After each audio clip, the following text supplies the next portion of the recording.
Your Sports Center update. First on the Fan, after a 35-0 win over Purdue and with Texas losing to Georgia, your Oregon Ducks, now the number one team in the country. Leading into Saturday's 12:30 kick against number 20 Illinois on CBS and Paramount Plus, the Ducks are 21.5-point favorites.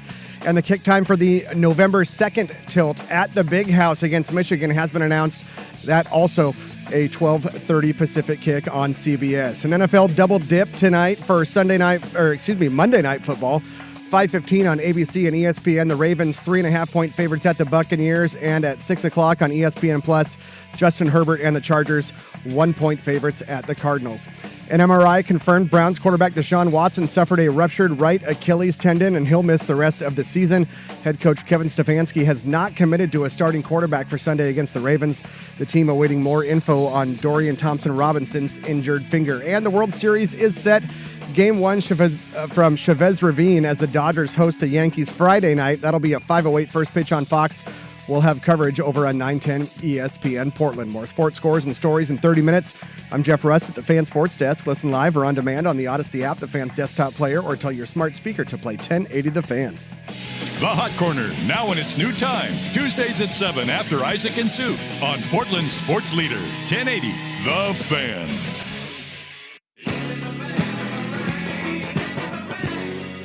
This is Danny and Dusty. Meringatang is going to be a thing. You're not coining anything new. With Danny Meringue and Dusty, the Fan Man Hera. I'll throw some monkey sounds in there and call it go. The old Danny Meringue pie? Danny and Dusty on the Odyssey app and 1080. Yeah, this is going to be awesome. The Fan. Good afternoon! Hey, welcome in. Happy Monday. Danny and Dusty with you. How's everybody doing today? Older and fresher. Older and fresher. Yeah, you had a birthday on Friday. I did. A Friday birthday. You guys did 1 hour show? Yeah. Is that right? Yeah. Yeah, turn and burn.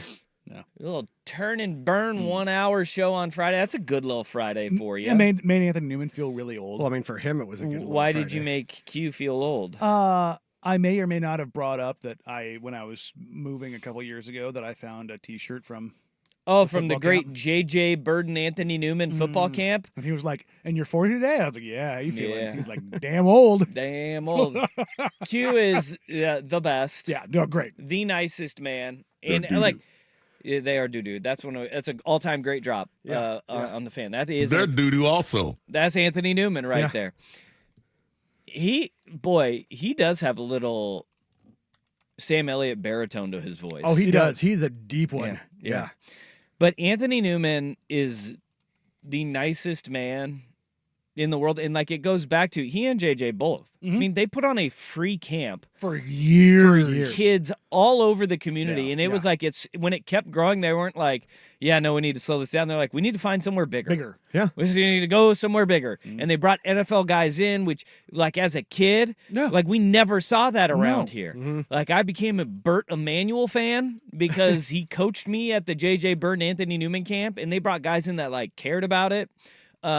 Anthony Newman, all-time great guy. No, Q is a great guy, and even going back to my old TV days, working on Talking Ducks, Q's a good dude. I would never want to cross him, though, because he does have that.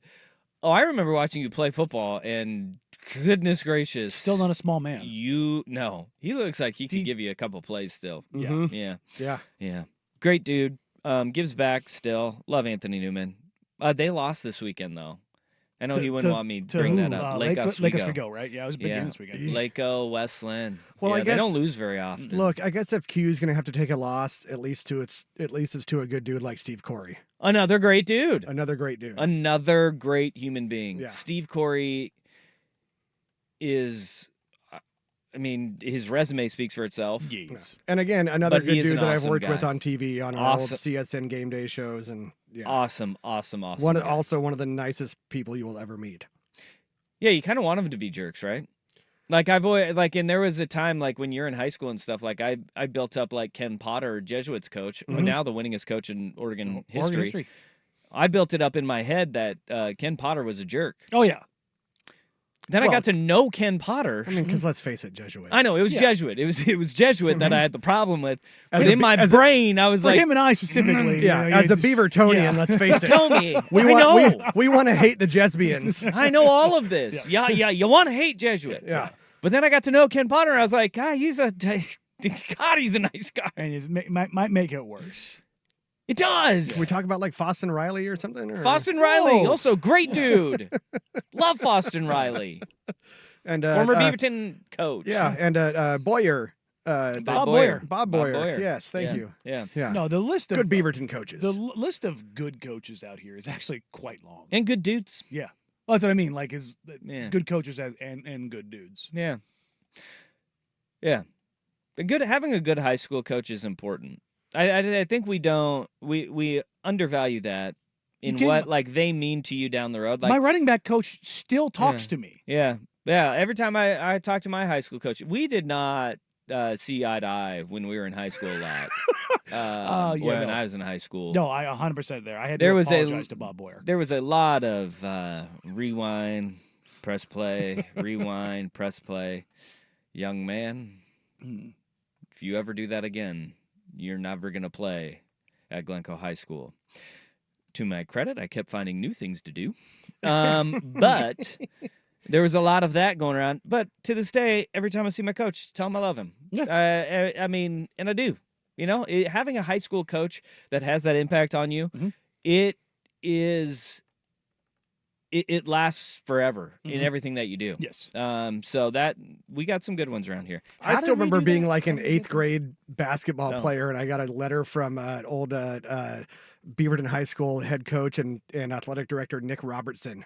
Oh yeah. Trying to tell me that how he wanted me to try out for the team and that I was not good. So they clearly sent that to everybody. Yeah. But yeah, Nick Robertson, another But legend. you remember that. I do remember that. Sweet. See, that's great. Yeah. These are formative great. years, right? They are. Mhm. They are the formative years. And if you get a good one, go ahead. Yeah. Appreciate it. All right. Wow. Here we are. It's Monday. Yeah. Oh, yeah. Yeah. You had a short show on Friday. That's how we got there. Yes. Yeah, we did. That's how we Yes. got there. Yeah. Yeah. In a roundabout way. Because I was birthdaying hard. Yeah, you did. It was your birthday. Okay, we need to talk about your midlife crisis Yeah, that what's is happening? happening right now. Can Yeah, we have we the do. intervention right now? Yeah, go for it. Can we do it? All right. It was about a year ago, around this time, you said, hey, I think I'm going to become chain guy again. And I said, yeah, that's cool. I mean, if you're going to rock a chain, rock a gold chain. Like, have it. You come back in after this weekend, and you have earrings back in again. Danny, it is not 2000. Yeah, It's not the 2000, year yeah. 2000 anymore. What is going on? You're earrings guy again. Diamond earrings man. I am. I mentioned it to my wife. I was like, you know what? I kind of feel like tossing them back in. I don't know, probably like 3 months ago. And I never did. And then Look, if I'd have known, I'd have joined the party. Right? I'd have put mine back in. I got 3 in one side and 2 in the other. Wow. well, I mean, Yeah. I had multiple, but I just went with the single studs. Do you want to go to a so. Dave Matthews concert soon, Russ? No, What not do you anymore. got I've only going? been I've been to 4 of those in the So the answer past. to that question is always yes. with 5 earrings in your ear. Yeah. I can assure you Yeah. that happened with 5 earrings in Yeah. your ear. Although I still only 4 of them are still viable. Okay. Yeah, no, these All right. these were still viable. Okay. But, my wife gave me a birthday present. It was I used our Pac-12 Media Day 2022 tote bag as my lunch bag, All right. and she hates it. Okay. She's like, it's just it looks weird. So she got me like a really really nice like insulated lunch bag, Okay. and she's like, open that, and I opened that up, and inside a little pouch in there is a jewelry box. Mm-hmm. And I was like, "What?" I thought, like, did she get me like another chain? Like, I had no idea what she had got me. Puka shells. Yeah, well, those are Well, next. we're not that far off. Lose a few more pounds, so it's not like a choker. All right. And I open it up, and it's diamond earrings. Okay. I got a half carat in each ear. All right. Yeah, So you're rocking the diamond earrings again. yeah, This is going to be a permanent thing. yeah. I like it. I got the hair is long, losing the weight, earrings in. You know.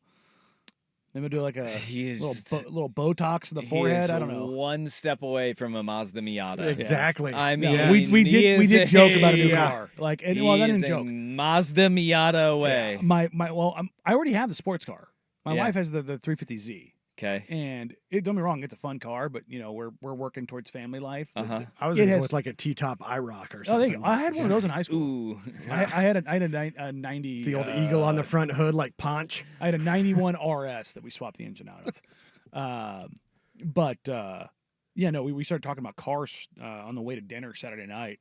And that's when the realization hit me. I was like, I brought this up at dinner, and I was like, I think this is like a midlife crisis. The hair, the weight, the earrings. I'm here the to tell you, restyling. It definitely From the is. outside, it looks like it too, my man. Pretty much sounds like it. From Okay. the outside Okay. and the Yeah. inside, you have all the markings of this man is in a midlife crisis. Yeah, you've got Yeah. confirmation. Yeah. Yeah. Okay. But yeah, we were talking about car, and Boy, this is really going to hit you hard Yeah. as you like most guys have that midlife crisis as your kids are getting older. Mhm. Your marriage isn't what it once was. Like your marriage is great. Yeah, it's fantastic. You don't have kids yet, and you're already there. Well, I think a lot of that has to do with the fact that I thought there was probably a better than 25% chance that I wouldn't make Yeah. it to 40. Yeah, I think where you're at right now is like you just blew past the first marriage and first set of kids. Yeah. Like you're in the midlife crisis where you get remarried and then you have another kid and it's There like, you go. whoa, Yeah. what? Danny's got a kid? Mhm. Yeah. Well, see, and now he's firmly on the watch list He's for the another old, firmly on the watch list for the old Law and Order SVU episodes. Mhm. Yeah, All right. but yeah, it's happening. I'm not gonna let you get plugs in your ears. I would Okay, never. you're I not- would never do that. That's what I would. No. I mean, every teenager says that. No, Danny. I never. And I never do the and gauge. then they are. You're never gonna do the gauge. No. All right. I pierced the cartilage. I got bored one day when I was in high school, Uh huh. and I just iced it down for about 5 minutes. Yeah. And there's still a little bump there Mm, because I just took a stud and shoved it through. boy, are you gonna get a motorcycle? No, Yeah. I did that already. Okay. I had one when I was in the Air Force, and I had speed wobbles at 160 miles an hour, Yeah. and my butthole puckered so hard it Okay. damn near inverted. I think the Vancouver Ford text line is going to fix your problem. You're gonna time to buy a 3-wheeled motorcycle and a leather 8-ball jacket. You're trike? gonna go with the trike. Yeah, The no. what are those called? The Can-Am, whatever. Yeah, the Can-Am one. Yeah, they have a weird name for it. No, I would. Number one, those things are like death traps. I would never. If I actually did go back to the motorcycle, I would get an actual motorcycle, but I wouldn't have one in Oregon. Well, then we got P2 Jim on the old Vancouver Ford text line too with the Billy Squire. On Who? the Alpine. Yeah. Yeah, yeah. No, I would never own a motorcycle in Oregon because people here don't know how to deal with them. Like I mean, talk about other people and the weather. It's just not good enough. Yeah. But when I was in Texas and Florida, yeah. No, but I seriously, I had speed. My speedometer went. California, where every day there's traffic because of somebody dying on a motorcycle. Yes. I don't think anybody really is great for the motorcycle riders out Florida there. and Texas are pretty good. I was on my way home after the old Oregon Ducks coverage on Friday Yeah. evening. Once I get out of here about kick, and coming back up 26 from the tunnel, like past the zoo, there was a couple of crotch rockets, and they were right on each other, doing about 100, just weaving in and out of traffic. It was Boy, super you fun. take that line out of context there, and boy, that's a drop and a half, my dude. It's tough. Got a thing for crotch rockets. All right. Well, Danny, I'm here for you. I appreciate you. Yeah, I will not be joining you in your. This is like what you're doing is like when my wife became a vegan, where I told her, I'll support you. I but will not support you. I participate. will not participate Yeah. in this venture. Yeah. Right. I can't blame you on that. Coward. I will throw earrings in, and it is only when my daughter is like, "Dad, can you hold these?" I'm like, "You know where I'm You know where I'm putting holding these, them. Yeah. Put them right back in. Danglers. Okay, I'll take them. It's like Yeah. that's how you get your kid to take something back to their room. Yeah. In a hurry. It's just like, nope. All right. Soccer game. It's like, you know where? And she's like, no. Mhm. Going in the backpack. There you go. she'll remember where to take throw those. the danglies in and shake your head. That's right. Yeah. Just throw the hoops in, and I'm good. Is Danny going to come in tomorrow with a FUBU shirt, Junko jeans, and frosted tips? I never did Jinkos, Danny and Jinkos. I never did the Jinkos. I did cross the line. I did Upside down visor. I did do visor. Never went upside down. Did have a FUBU hat. Never had a FUBU shirt. I had the North Carolina. For us, by us. Yeah, look, man. I had the North Carolina blue FUBU hat. Oh man! It went with the jersey. All right. It did go with the jersey. It went with the Ed Cota number 5 jersey. Oh man! It all came together. But yeah, no, I was definitely never Jinkos. But cargo pants, cargo shorts, yeah, no, 100%. Okay. We all were. Don't try to admit it. Don't try to No, I never once owned anything FUBU. Sorry. I agree with that. I knew exactly what my lot in life was. Yeah. Tribal armband tattoo? No, I'm not going to go armband. Yet. Yeah. But no. Give it another year. Every year, we add something to it. I'm still one of those without a single tattoo. So, yeah. I have been working on one. I'm going to get one, a shoulder cap. Goes basically top of my shoulder, probably down to the bottom of my bicep. All right. So that's coming. My wife and I we might be one of the last couples on the planet in our age that neither one of us has ink. Yeah, so my wife doesn't have any. Yeah. Yeah. My lower back just littered. Littered with tramp stamps. No, I just have one regrettable tattoo. Is it your neck and your back? All right. Well, congratulations on this next step in your midlife crisis. Yeah, right? You know, I'm happy for you. It's gonna be fun. I'm happy for you. So if you see the glimmer on his ears, your computer screen isn't off. Just keep on shining, baby. Those, in fact, are little diamond earrings Danny's got in his ear.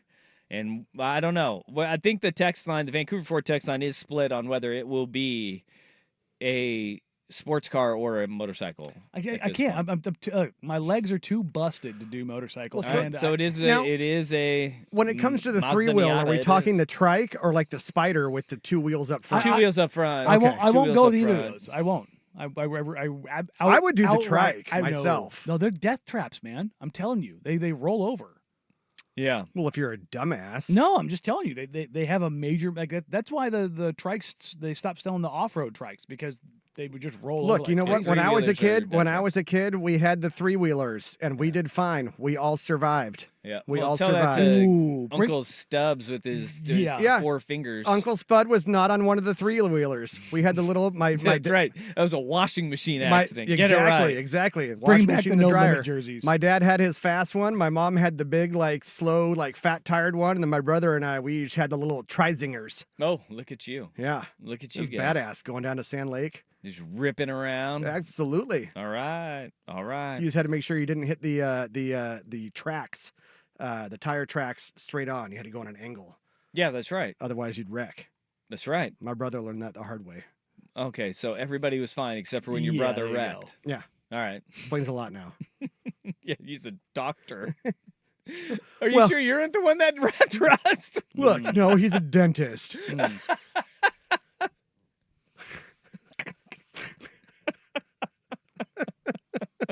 And yes, I am sure I am not the one that wrecked.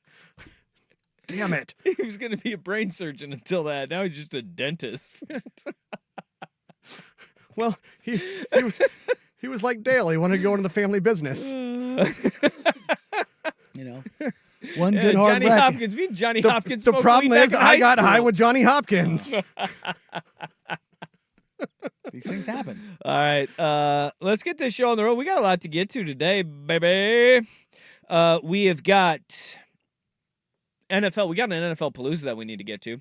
Got a lot of college football.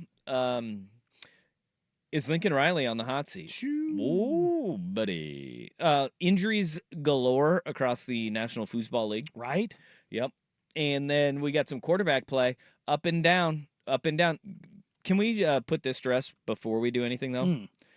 Are we still worried about the scoring in the NFL? It feels like we found our level. It doesn't. It feels like we're seeing NFL scores again. Yeah.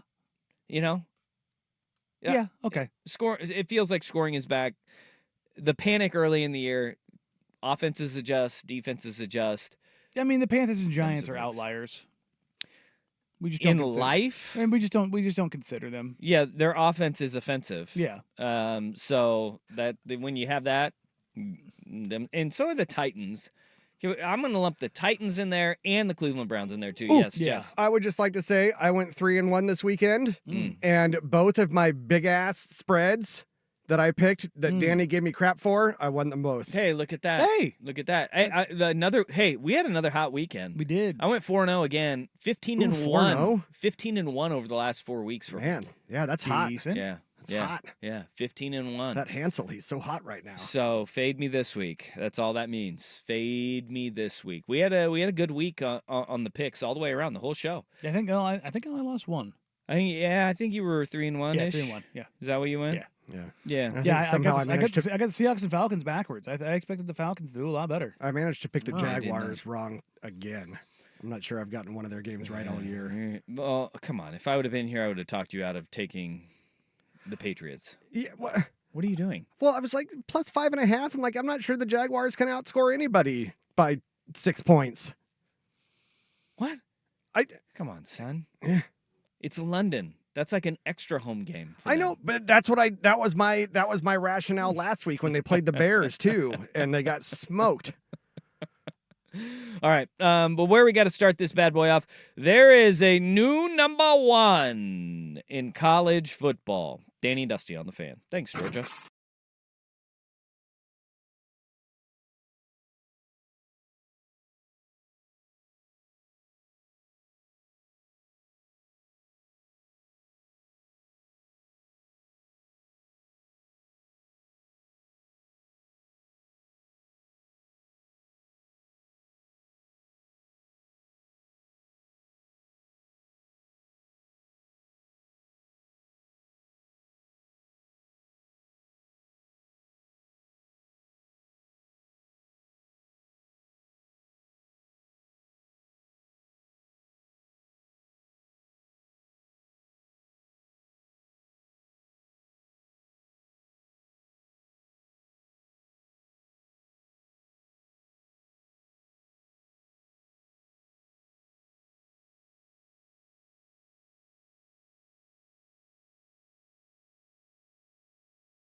There's a new number one in the college football top 25, and it is the Oregon Ducks. 59 of the 61 first place votes in the AP top 25, 51 of 53 in the coaches top 25. And I think the Oregon Ducks can thank the Georgia Bulldogs for that, Indeed. everybody. Which we can talk about Texas, Georgia in a little bit, but yeah, Ducks. Well, I mean, we could talk about that Texas-Georgia game right now because that is the reason why Oregon is number one. We talked about this last week, right? Mm-hmm. There was some fans of Oregon. Hell, I thought it would the part that was astonishing to me was the media members on the national level that were saying, hey, Oregon should be getting a little bit more credit because they have the best win in college football this year. They should be number one. But last week, the whole thing was, dude, just let this whole thing play out because Texas hadn't done nothing to fall down. They beat the brakes off Oklahoma in the Red River rivalry. And look, if they shouldn't be unseated as number one until they do something that says you shouldn't be number one. It was week 7. And right now, like, it is great. Oregon being ranked the number one team in the country. They're getting their flowers for having the most impressive resume of the unbeatens to this point, right? When you look at their strength of schedule and the strength of opponents of the unbeaten teams, they are, I mean, I don't think it's particularly close. I think Oregon has played, I was reading a Ross Dellinger article today. Oregon has played the 28th toughest schedule. Mm-hmm. And Penn State's is 57th. Yeah. And I mean, that's the other one that you're going to look at. Miami, I think, has played the 45th toughest schedule. And then BYU has played the 32nd toughest schedule. BYU's not getting enough credit. No. But they don't have that marquee win. Yeah, most of the Oregon has a marquee win in there. Most of the top 10 teams in the country have not played a difficult schedule. No, but it gets more difficult during the final 5 weeks. No different than any other year in college football. And that's why, being the number one ranked team in the country is a great thing for your fan base. It means nothing right now. It doesn't mean anything until the final 3 weeks. Look, at 6:45 tonight, Dan Lanning will have his weekly press conference, and it'll be the first one that he speaks to the media. First time he speaks to the media since Oregon has been ranked number one. And you can almost, you telegraph this one. It doesn't matter. All the way to the bank.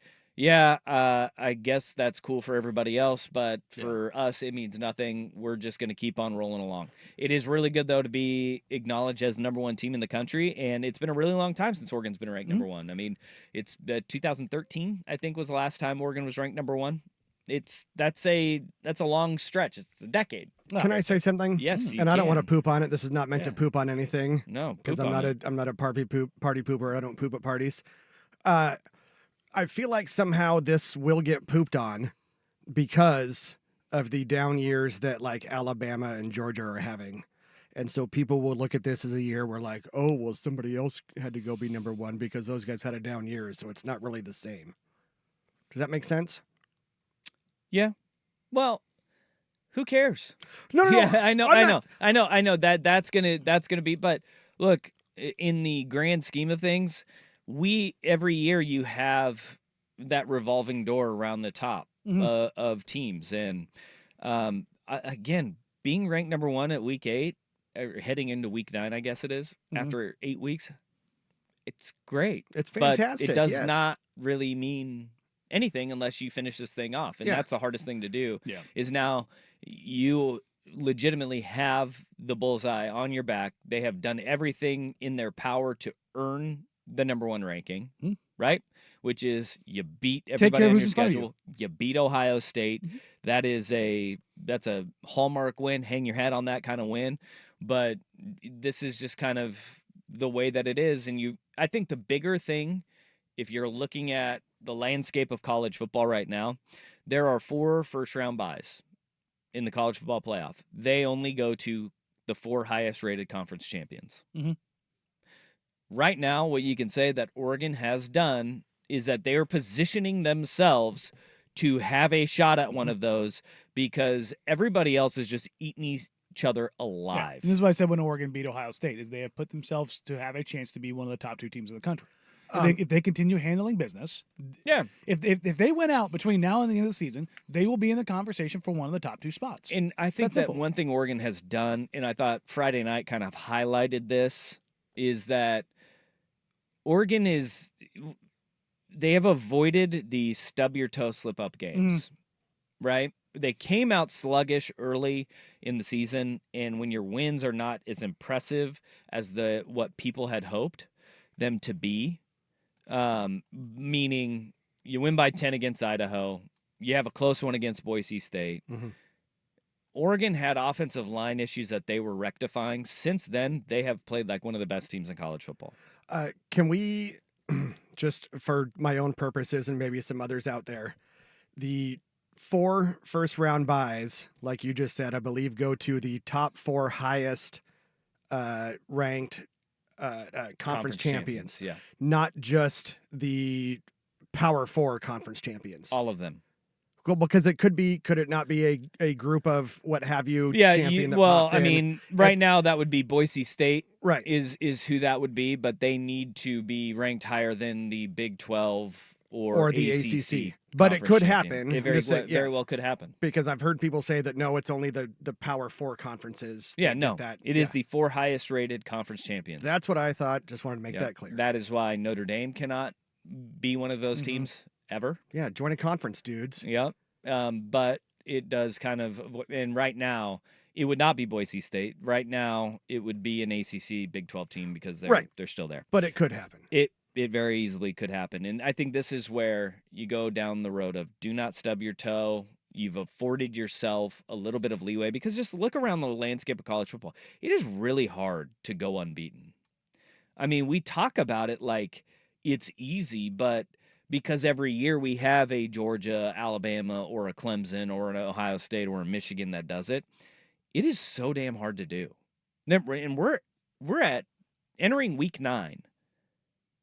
There's only 10 teams left in all of college football that are unbeaten. Mm-hmm. And if you look at it from, all right, who are these teams and where are they from? Oregon, Penn State, Miami, Iowa State, BYU, Indiana, Pitt. 7 of them are from Power 4 conferences. Okay? 3 of them from the Big 10. Yep. And then you have 2 from the Big 12, 2 from the ACC. Mm-hmm. What's missing? It's the SEC. The SEC. Well, and they're going to tell you it's because, well, we all play nothing but good teams, pal. Right? It's really hard to go unbeaten, especially in this era and this landscape, because you look at it and as you go, players have been flattened out across the country. Yeah. Competition is it's the most quote unquote equal that it's been. And this is where the transfer portal, the people that have railed against the transfer portal the most are the ones that have been adversely affected by it, right? Nick Saban in Alabama, it was because he couldn't stockpile the talent anymore. Kirby Smart. Yeah. Kirby Smart, it's because you can't stockpile that talent. Oh, everybody doubted us. Nobody believed in us. That was a Georgia. hell of a win. That was a hell of a win. And you know what? Kirby may not be wrong, but he sounds maybe not this week, absolutely ludicrous because with Oregon being number 1, by the way, if you don't know the rest of the top 25, Oregon is 1, Georgia 2, Penn State has jumped up to 3rd. They are 6-0 on the season, and they take the meat of their schedule is still ahead of them with Wisconsin on the road this weekend. Then they have Ohio State at home. So they've got 2 big ones in a row that they need to figure out before they start getting annoyed. They have a Ohio State-Michigan problem. They kind of have for a lot of years. Ohio State is 4th. Texas is 5th with Miami at 6, and then Tennessee, huge win over Alabama, and they are melting down in Tuscaloosa. That game right is now. they are gutsy. They're about ready to lynch Kalen DeBoer, aren't they? They are 5-2, and it is like the world is crashing down on them. And their losses are to who? You hate to see it. Well, Vanderbilt. I would say Tennessee and in Tennessee. The state of Tennessee. State of Tennessee owns Alabama right now. Not sitting well. Buying real estate. LSU is 8th, Clemson 9th, and Iowa State rounds out the top 10 in college football's top 25 of the AP poll. Let's talk about that Georgia-Texas game, though, because what a doozy. There's one reason why Oregon is ranked number 1. And it is because Georgia went into Austin and they slammed the door shut. Well, to be fair, there's 2 reasons why they're number 1. On the Texas Longhorns. That after Rust with SportsCenter. Now, from the Fan Sports Desk, a SportsCenter update on 1080 The Fan. First on the fan after a 35-0 win over Purdue and Texas, losing to Georgia. The Oregon Ducks, now the number one team in the country, leading into Saturday's 12:30 kick against number 20 Illinois on CBS and Paramount Plus. The Ducks are 21.5-point favorites, and the kick time for the November 2nd game at the Big House against Michigan has been announced. That also a 12:30 Pacific kick on CBS. An NFL twin bill tonight for Monday Night Football. Don't call it a doubleheader because it's not. 5:15 on ABC and ESPN. The Ravens 3.5-point favorites at the Buccaneers. And then at 6 o'clock on ESPN Plus, Justin Herbert and the Chargers 1-point favorites at the Cardinals. Dolphins head coach Mike McDaniel said today Tua Tagovailoa will return to practice this week and could play Sunday against the Cardinals. Tagovailoa has missed the last 4 games after suffering yet another concussion. The NBA season almost here. Trailblazers begin their season Wednesday night, hosting Steph Curry and the Warriors, and ESPN reporting the Pelicans and guard Trey Murphy have agreed to a 4-year, $112 million rookie extension. More sports scores and stories in 30 minutes. I'm Jeff Rust at the Fan Sports Desk. Listen live or on demand on the Odyssey app, the Fan's desktop player, or tell your smart speaker to play 1080 The Fan. The Fan Merch Locker has new shirts from the fan shows and hosts you love. Get yours now at 1080thefan.com. Did you know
Georgia Bulldogs rolled into Austin, Texas, and they racked it up early, taking a 23-0 lead into halftime.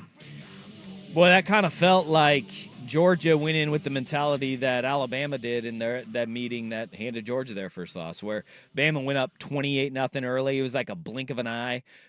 Turnovers left and right. You get points on the board, and you just kind of put your foot on the gas and say, all right, we're going to white-knuckle this thing to the bitter end here. That was a great football game that we saw between the Georgia Bulldogs and Texas Longhorns because of the fact that defense of Georgia looked like it fixed itself.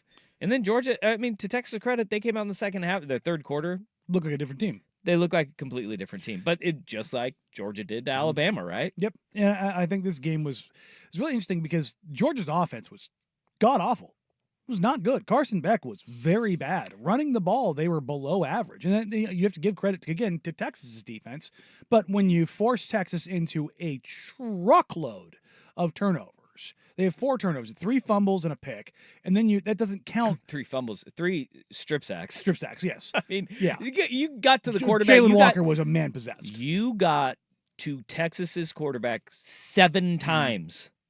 7. Yeah. And look, their offense has been playing at an insanely efficient and high level. Their defense has been really good all season long. And this is like, it kind of played out more the way that I was anticipating Ohio State to play out, not the scoring rhythm of that game, because that was just all over the place.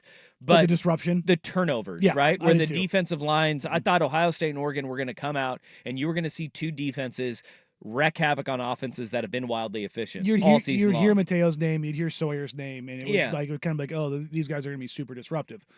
I mean, Jalen Walker was that guy for Georgia. He just got back there and bloodied and bludgeoned Texas quarterbacks, whether it was Arch or Quinn Ewers. But so you have the 3 fumbles, you have the interception, and then they went 1 for 5 on 4th down conversions. That's 8 turnovers. Yep. You can't, and then you throw in 5 punts. You can't give Georgia the ball back that many times. No, but on the same token, 13 times you gave the ball back to Georgia? That was Georgia's defense forcing that issue too, right? No, for sure. And look, Georgia did enough to win this game with the short fields and punching the ball in, but Georgia's offense, as good as their defense is, their offense looked as bad. And I thought, though, this is the marker of a championship team, though. In a high caliber team. In that second half, like there was this moment, right, where it was right after the Carson Beck pick, right? They go short field, 2 plays, touchdown. It's 23-15. And you're going, oh, all right. Is Texas going to be game here? Are they going to make this thing a fight? And then what did Georgia respond with? An 11-minute, 90-yard, 5-minute drive where they just went, all right, we're gonna show you what a championship caliber team does. And at that point, it went from 23-15, Texas has life. You have a death march drive like that where the offense had not been great all day long. As a whole, Georgia's offense was not great. But what do great football teams do? They suffocate you in those moments. They find that one. And they made that drive, and then right afterwards, what does the defense do? It was like, all right, Texas, if you're going to play in this one, we're going to see how much you got, how much sand in your shorts you got. Strip sack, done. Boom. At that point, I was like, game over. And I thought... Because it went touchdown Texas, or interception Georgia, touchdown Texas, and then Texas went, we are not losing this game. Georgia. Georgia said, we're not losing this game. Touchdown, fumble, strip sack, game. Good luck. And I think you had a spark point that could have gone a different way is when Georgia did get down to the 1 yard line and got stuffed twice. Yeah. If they wall up there and they stuff Etienne one more time, what happens then? Now, yes, you got to go 99, but does the old bow start steamrolling the other way? Great teams do it. But I think those are those flashpoints that you have to hit. Well, and then Kirby Smart after the game gave everybody the Nobody gave us a chance. Your whole network doubted us. Nobody believed us. And then they tried to rob us. with calls in this place, and these guys are so resilient. You know what I mean? We talked about intent. What was our intent when we walked on the field? To win. Our intent was not to take pictures, not to do all the superstar stuff. Our intent, our intent was to eat. I'm just a kid from Akron. I'm not even supposed to be here. Yeah. Well, he's referring to everybody on College Game Day picked Texas. I thought the greatest tweet of the entire weekend was on Friday night. Somebody tweeted out, "Look, this is cruel to have Georgia have to go to play Texas and then have an F1 race in Austin the same weekend." With the driving issues that Georgia's had, are we serious right now? You have an F1 race running through the town, and you're going to bring Georgia in that weekend? Oh my goodness, That's gracious! brutal. That's brutal. But also, this is the kind of thing that you do as a coach of a top program. You manufacture it. You manufacture. You make it up. Nobody believes in us. Yeah, okay, Kirby. Yeah. You're the only one of 3 coaches in the country with a national title, but sure. Yeah. Nobody believes in you. Now, there was a chance that Texas could have, in the third quarter, we were like, ooh, could they win this game? That is the most lopsided loss for a number 1 team at home since 1982. 30-15? Yeah, well, 15 points. Okay. Really? Yeah. Interesting. 15-point loss for a number 1 team at home. The most lopsided since Dan Marino and the Pitt Panthers went into Notre Dame and won 31-16 in 1982. Well, which brings us back to the question. Is Texas back? They are. They're still pretty good. They're still pretty good. But what Kirby Smart was saying there, though, they tried to screw us over with all those calls. What in the hell was that? You're lucky more flags weren't thrown your way. Hold on. Your team was a dumpster fire. What he is talking about is the pass interference that gets overturned as they're cleaning up the field because Texas fans throw bottles all over the field. Yeah. First of all, that's not supposed to happen. No, also he has a good point there. Yes, but also Texas has been fined $200,000 by the SEC for that. That's nothing to Texas. It's not, but it's still funny. It's nothing to Texas's football team either. No. All that means is that women's water polo loses $200,000 from their budget. It means nothing to Texas football. They're not going to. This doesn't affect Texas football. It's true. But that was one of the all-time most bizarre plays ever. And now Saints fans are like, that's what we needed to do. Just get messy. We needed to, when the Rams blatant PI, all we needed to do was just litter the field with bottles, and then all of a sudden that would have given them enough time to say, this is not a good thing. We may not make it out of here alive. Overturn it. New Orleans place notorious for bottles, so. Yeah. It is. Could have happened. It could have happened. Could have happened. Just throwing those long hurricane bottles out there on just wheeling those things. Careful down. using that word in New Orleans. What? Hurricane. No, that's their drink of choice, man. The hurricane, the long bottle what are those called? A bong. The yard. Yeah, it basically is a bong, a yard. It's a yard. Yeah. That's the hurricane. That's a good old rum drink. Yeah. All right. Oh man. Yeah. P1 Jordan, Vancouver Ford text line. Oh no, Texas got fined the equivalent of a third defensive back. Pull that out of the old NIL right there. I would say Alabama or Georgia. The average NIL for one of them, I can't remember which one it was, is $250,000. So, yeah, not wrong. Well, not wrong. There you go. Took a little bit out of the coffers there. All right, that was a great game. That was an incredible game. But we have one thing that we need to tie up before we move on to some National Football League. Danny and Dusty on the Fan.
All right, if you were listening on Friday night to the post-game scoreboard show with Will Ortner and Ryan Buckley, Jordan Schultz, you heard the Bellagio's very best player of the game.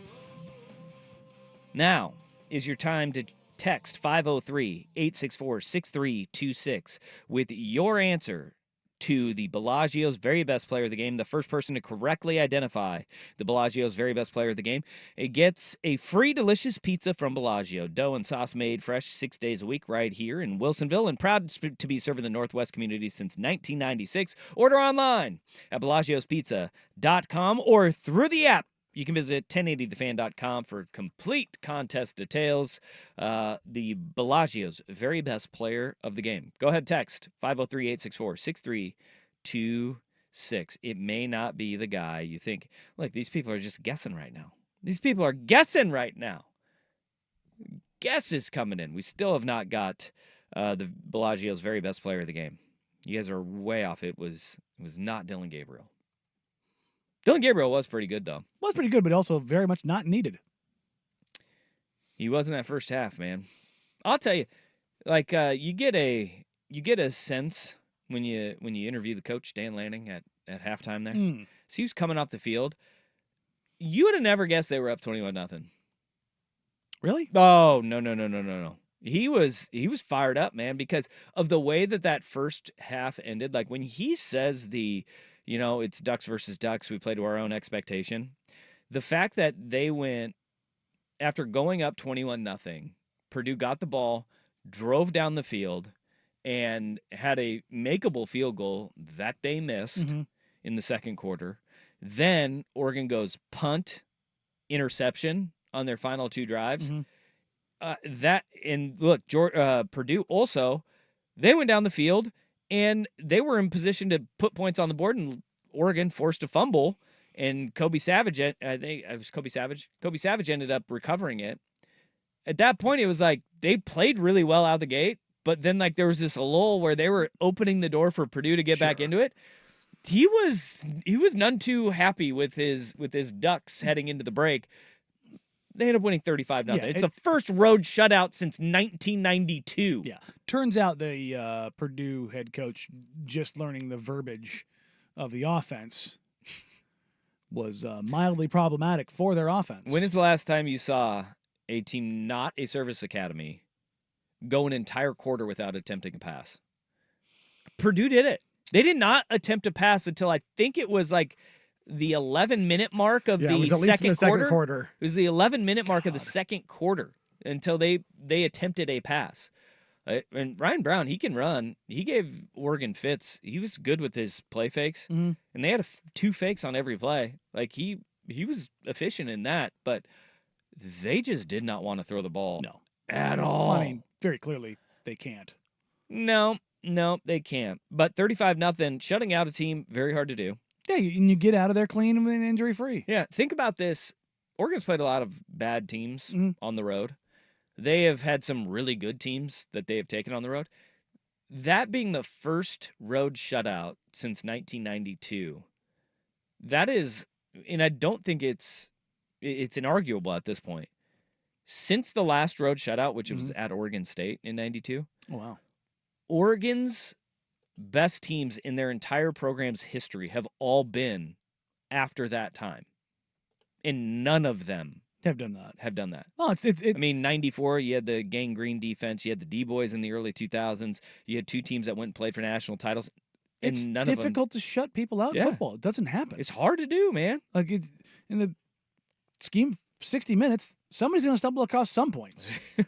It just happens. Like, Yeah, it takes a lot of luck, like missing a field goal or, Cam Alexander with a great pick at the end to seal and preserve the shutout. Like, that was a great performance, and I hope by me saying that maybe somebody gets it, and we still do. Oh, hey, we got one in there. We got one in there. There's one in there. Yeah, it was Tatum Tuioti. Yep.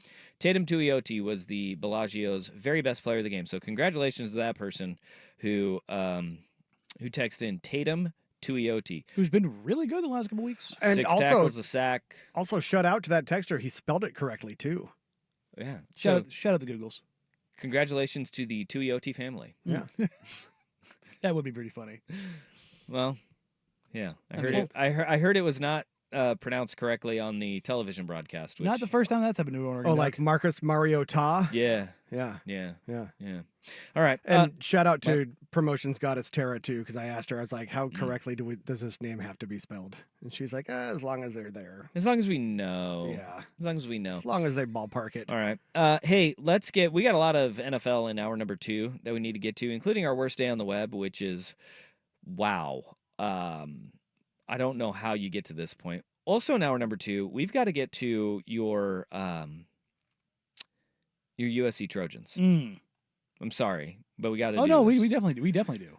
This is bad. It's And not we'll great, do a Bob. little Big Ten whip around there at 1:15, where we'll go to USC losing to Maryland. Yikes! It's not in basketball. Hey, somebody is back though, and this is a little bit of a surprise. Danny Dusty on the Fan. So, how's your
Now, from the Fan Sports Desk, a Sports Center update on 1080 The Fan. Jeff Rust with your Sports Center update. First on the Fan, after a 35-0 win over Purdue and with Texas losing to Georgia, the Ducks are now your number 1 team in the country. Leading into Saturday's 12:30 kick against number 20 Illinois on CBS and Paramount Plus. Oregon 21.5-point favorites. And the kick time for the November 2nd game at the Big House against Michigan has been announced. Also a 12:30 Pacific kick on CBS. We got an NFL double dip tonight for Monday Night Football. Don't call it a doubleheader. 5:15 on ABC and ESPN. The Ravens 4-point favorites at the Buccaneers, and at 6 o'clock on ESPN Plus, Justin Herbert and the Chargers 1-point favorites at the Cardinals. An MRI has confirmed Browns quarterback Deshaun Watson suffered a ruptured right Achilles tendon, and he'll miss the rest of the season. Head coach Kevin Stefanski has not committed to a starting quarterback for Sunday against the Ravens. The team awaiting more info on Dorian Thompson-Robinson's injured finger. And the World Series is set. Game 1 from Chavez Ravine as the Dodgers host the Yankees on Friday night. That'll be a 5:08 first pitch on Fox. We'll have coverage on 910 ESPN Portland. much more. Sports scores and stories in 30 minutes. I'm Jeff Rust at the Fan Sports Desk. Listen live or on demand on the Odyssey app, the Fan's desktop player, or tell your smart speaker to play 1080 The Fan. Got a smart speaker? It's the Fan in your office and every room of your home. Tell your smart speaker to play 1080 The Fan. Danny Meringue. I found 2 empty bottles of a particularly decent Chateau Noir Bordeaux 57 in your rubbish. Dusty Hera. You went through my garbage? This is Danny and Dusty on the Odyssey app. I find it particularly offensive that you use them to wash down an order from something called Macho Taco. And Portland's sports leader, 1080. I would never drink a Bordeaux with a Macho Taco. The Fan. It was a burrito machisimo.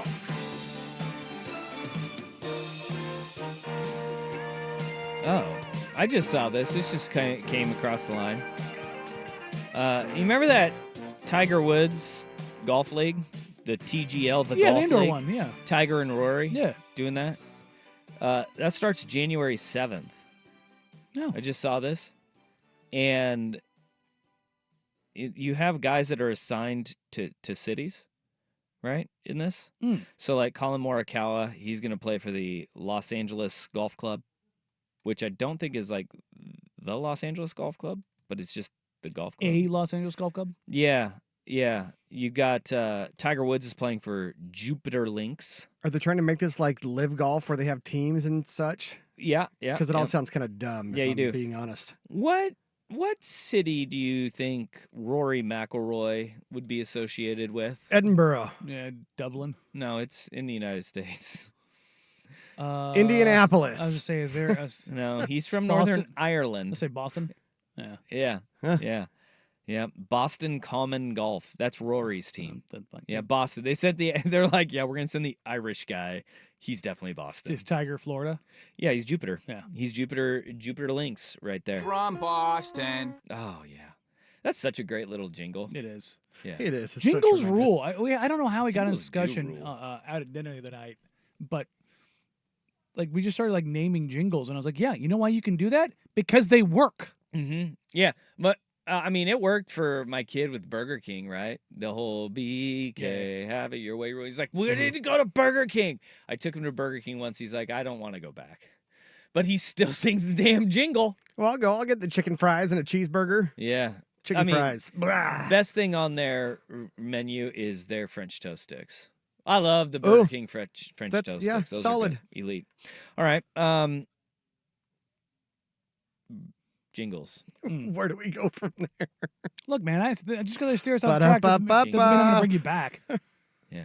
That's not how this works. Hey, Tua is back. Seriously, Tua Tagovailoa has been designated to return from the injured reserve. He has been in concussion protocol since week 2. Tua will make a return to the Miami Dolphins. It may not be this week, but sometime in the near future. Mike McDaniel saying he thinks it could be this week. Yeah. Well, I I'm would sure say that Coach too if I'm lying the through- coach. Yeah, lying through. They prepared for Tua, not Skylar Thompson. Yeah. Tua today saying, because he was asked about this, and I think this is a legitimate question in a press conference that should be asked. He was asked about, the people who worry about him getting hurt or maybe dying on a football field. He said, I appreciate your concern. I really do. I love this game, and I love it to the death of me. That's it. Let's hope that's not a quote that we have to revisit. Well, and he's not going to wear the Guardian cap? Yeah. You serious, Clark? He said he will not be wearing a Guardian cap. If you don't know what Guardian cap is, that's the soft shell that you see. A couple of guys, Jabril Peppers, truly bad guy, Patriot horrible safety. person, but he was wearing one. He was wearing one until he's like no longer playing football now. Yeah, he's going to jail. It's the Great Gazoo helmet. Yeah, it's a soft cap that you put on. It is supposed to minimize minimize the impacts of these subconcussive impacts. With Tua in this, if I was him and if I was advising him, I would be making sure you're wearing that damn thing because anything that could happen, it's going to go a long way in helping you. Where are his personal doctors? But with the problem with Tua, though, in all of this, is that what he's dealing with is it's actually something that the Guardian cap won't help. Like if he smacks his head off the turf again, like he has, he's still going to get a concussion even with the guardian cap on. I mean, it might soften it, keep But his brain from turning to mush. smaller, this as they call it, the subconcussive hits. Mhm. Yeah, that's what the guardian cap would help Yeah. with. But his thing is he's whipping his head back off the turf. He's hitting his head into somebody's knee that's coming up. That isn't necessarily what the guardian cap is supposed to protect you from. If I'm him, though, I'm doing absolutely everything, though. It might not help, but it can't hurt. Yes. No. And he said it's a personal choice. It's quite the Dumbass. personal choice. Look, Sorry, I'm on dumbass. board with I don't think he should be playing again. Yeah, no, I if I knew the guy, I would absolutely unequivocally tell him to hang it up. Your money's guaranteed, dude. Well, and his mother has told him that, and Yeah. he doesn't want to listen to her, so nobody else is going to get through to And him. I'm sure there are people within that organization who've told him to hang it up. Yeah. And it's at some point, man, It's a scary situation. It is. dude. It's like when a fighter gets punch drunk and you can see it coming. It's like, no, dude, you got to go. Yeah. You can't. Otherwise, you've seen what these guys end up later in life. And I'm not just talking about Muhammad Ali and the effects that a degenerative brain disease has on you. But like when you take this many hits, we know now, even with the little that we know about the brain, we know that the concussions building up leads to problems. Sure does. So I truly I get it in the sense of like wanting to play and the desire to play, but you don't, man. I'm surprised. I'm surprised that we're seeing it this early. Mm-hmm. I thought at bare minimum he'd be out the rest of the year. At bare minimum, and then they'd reevaluate it in the offseason. Unless the Dolphins have a sizable insurance policy protecting them against everything, I don't think if I own the Dolphins, I don't think I'd be comfortable letting him play this year. Yeah, legitimately. This is a really interesting case. Yeah, that we're seeing in front of our very eyes, man. It's very, very weird. I would make him sit down the year and then have to revisit everything in the summer. Yeah, that's what I would do.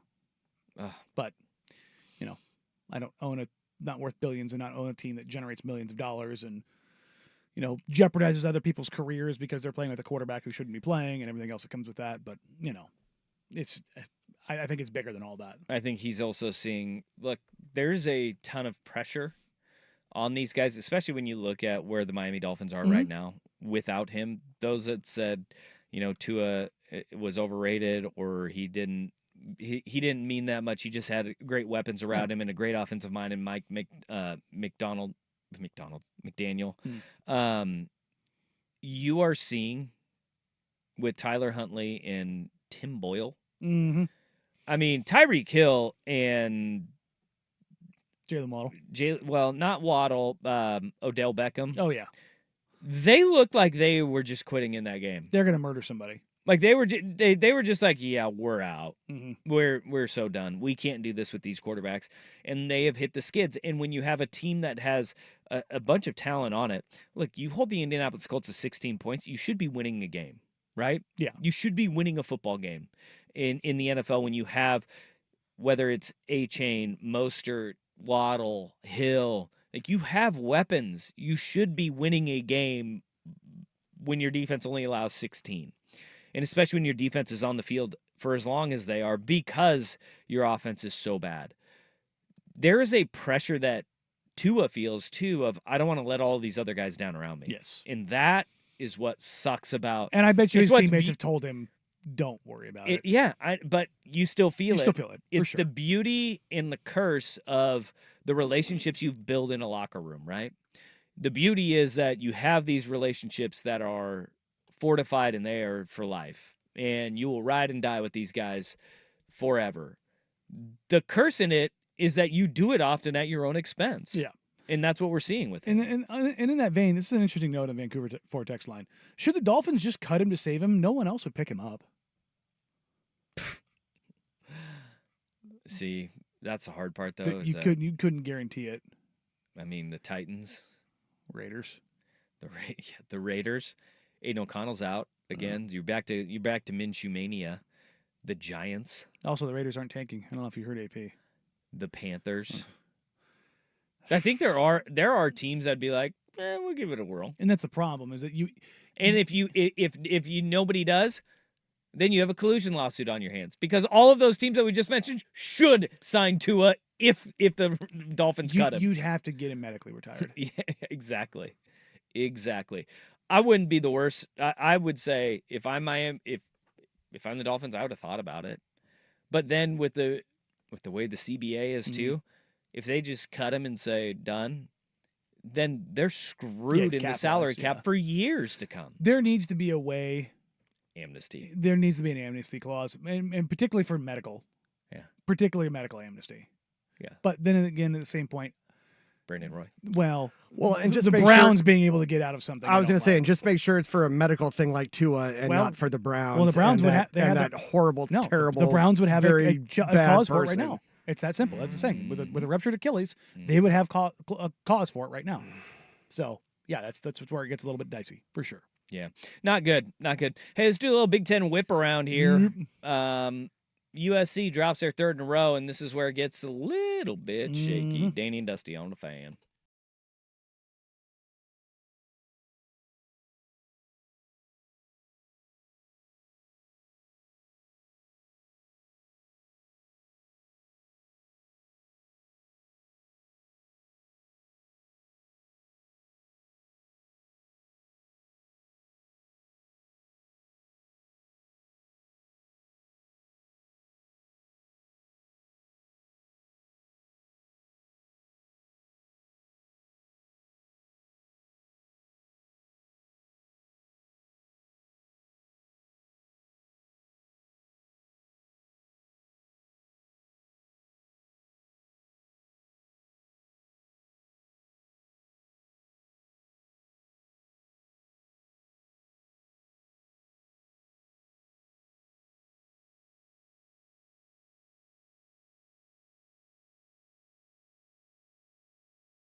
All right, take a little whip around the Big Ten Conference. The Oregon Ducks shut out Purdue 35-0 on the road Friday night.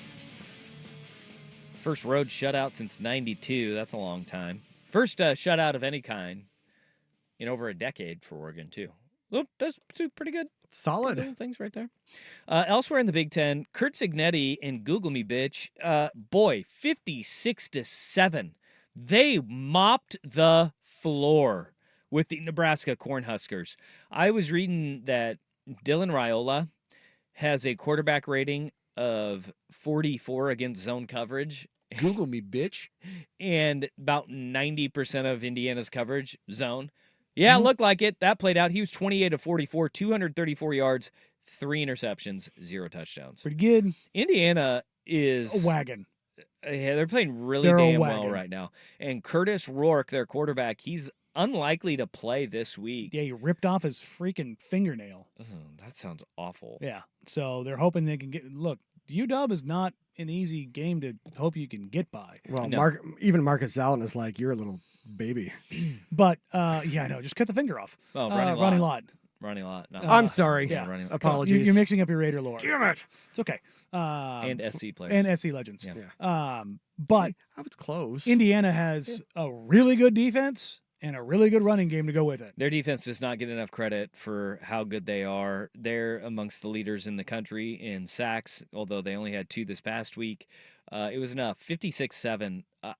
That is the surprise of college football this year. Yeah, not even close. And they are playing really damn well. And Nebraska's a good team. Yeah. I mean, look, it's not. I think the 2 this best the teams that shirts. they've played, they've gotten rolled by, but, you know. But they're okay. My point is, they're a good little squad. Yeah, they're trending in the right direction. For sure. I'm not calling them a national title contender. It's a good pelt on the wall. Yeah, absolutely. This isn't the 5-star pelt, but it's nice. No. UCLA got their first win in the Big Ten. Look at that. Hey, they went out to Rutgers and they run away with a 35-32 win. Did not see that coming. No. Nope. But UCLA gets their first win. Wisconsin went to Evanston, Illinois. They beat the bejeebers off Northwestern 23-3. I'm telling you, this Wisconsin team starting to figure some stuff out. Yeah. After getting beat by both Bama and SC, their offense has been rolling. Their defense has been stymieing teams. They've only allowed in their last 3 games. Now, granted, it was Purdue, Rutgers, Northwestern. They've only allowed 16 points in their last 3 games. Meanwhile, they're putting up 52, 42, 23 in those games. So I'm telling you that UO game at Camp Randall has Big Nooner written all over it. Yeah, it's going to be exciting. Pacific kick. Oregon, Michigan is now a 12:30 kick on the 2nd Pacific time. Michigan did get beat by Illinois 21-7. Michigan can't throw a football, so. Yeah, I saw a poll coming from one of the big Michigan accounts asking who should be their quarterback, and it was Orgy, Tuttle, who's another quarterback, but then they put Samaj, their wide receiver, Morgan, because it's like, screw it, if we're gonna have somebody back there who can't throw the ball, why not have it be like the fastest person in college football? All right, let's get to your USC Trojans. Oof. They lose to Maryland 29-28. And blow another double-digit lead. Another one. They have 4 losses on the season. 3 in a row. 3 in a row. 4 of the last 5. And all 4 of them are losses in the final minute or in overtime in games that they led. And it's just maddening. And look, I coming into the season, I expected them to win 8, maybe 9 games. That was the bar. I didn't think this was this great team. But it is insane that essentially 4 plays this season separates them from being undefeated. That is coaching. It's just absolutely. And they're again, I'm not saying that they could, should, would, or it can be, but it's quite literally in this game against Maryland. You kick the field goal, the game's over. The field goal doesn't get blocked, it's over. Against Penn State, you get the pass interference flag. You have the ball at the 1-yard line with 12 seconds to go. The game is over. You wrap up Donovan Edwards instead of having 3 guys bounce off of him. The game is over. There's one single play in every one of these games. But the problem is it's coming down to those one plays because they're screwing up before And then. that's the thing is that, like, if this was happening against if it was against, Ohio State, Oregon, Penn State. Coin tosses. But when it's happening against Minnesota and Maryland. Yeah. And the talent gap is so much greater. Particularly in the skill USC's positions. favor. That to me this is why Lincoln Riley's starting to feel it. The defensive and he should because they're not playing. They're not disciplined. No. They're not playing good football. And this is like the trend. It's like, oh, hey, fire your Alex Grinch. Everything's going to be fine. And they went out and they paid money and they to were get trending up. head coaches to coach that defensive side of the ball. This is your head coach is now the guy that everybody's going to say, all right, man. What's going on? What is happening? You guys go and you start recruiting better. And like their offensive and defensive lines, like they do have some good young talent in there. But at the same time, it's like they're better than Minnesota and Maryland right now. I don't know about better than Minnesota in the trenches. I'm just talking but, overall. They have no business losing those games. Well, no, None. they don't. But here, this is not a but for as far as they absolutely unequivocally should not lose those games. Absolutely not. When we were talking off air last week, I said there's probably one game on the rest of the schedule. And that was Notre Dame, where I was like, that's probably the one. Losing the Maryland game, that to me, losing the Minnesota game, shouldn't lose it. Full stop. But I was like, okay, that's the stupid game. This is the stupid year. If that's the stupid game, okay. Yeah. I think I wasn't happy with it, but that's how it goes. But I was diving into the end of the Maryland game. USC does not have a starting defensive lineman with a sack this year. Their sacks are coming from their DBs and their linebackers, and even then they're not getting that many pressures. And it's not because they're not blitzing. D'Anton Lynn is throwing a million different things at the wall. They're just not getting home. Yeah. And they were already thin up front. And then Bear Alexander decided he was going to go, I'm on a red shirt, I'm out. And all of a sudden it just got so much thinner. And now you've got their back end is dinged up. Yeah. They've got Wright, the linebackers, out for the season. Mascarenas is dinged up. Akili Arnold is playing with one shoulder. I don't know if you saw the blown tackle that led to the touchdown. They are more talented than 3 and 4. Oh God, yes. But they're so thin that is the second they start picking up. We talked about this coming into the season. The second they started picking up injuries, it's just been a problem. And I didn't think Lincoln could hit the hot seat this year if he got to 8 wins. Sure, everyone's gonna be frustrated because it's USC. Yeah. But after the Maryland loss, the seat went from uncomfortable to absolutely unequivocally, no doubt, it's hot. Rutgers is broken right now. They're going through a lot of the same things that SC is going through. And they're flying across war the of attrition, and it's an 8 p.m. kick this Friday Pacific, which means it's an 11 p.m. kick. Rutgers. It's going to be brutal for those guys. That sucks. You better not lose that one. Oh, if they lose that one, they might leave Lincoln in the stadium. Going to Washington is going to be all of a sudden that it's a real test. Seems a lot more difficult now than it was before, even though Washington and their resume has taken a bit of a hit lately. It's at the beginning of the year we were sitting there going, all right, look at this Washington team. Now you look at after some of their wins that we were going, hey, this is not bad for UW. They're actually positioning themselves pretty well here. You look at that Michigan win. A lot of the shine has come off of that one. The loss to Iowa. Iowa goes and they lose to, and this is the world of college football, right? Iowa goes and they lose to Michigan State. Rutgers loses to UCLA. Shout out Aiden Giles. Giles looked good. Aiden Giles did look good. He looked good. Northwestern loses to Wisconsin. Michigan loses to Illinois, and people are now questioning UW. I just don't take it on a week to week, right? But in Washington coming off a bye, they could be in a far better position moving forward. So that's no layup for USC. And then they got Nebraska at home, and Nebraska has been equally topsy-turvy as this USC team has been. Right? Like they look really good some weeks, and then the other weeks you're just like, what is this Nebraska team? There's no gimmies moving forward on this USC schedule when you lose the way that they have the last couple of weeks. Good thing is you get Rutgers at home, you get Nebraska at home, and you get Notre Dame at home, where they're playing far different football, right?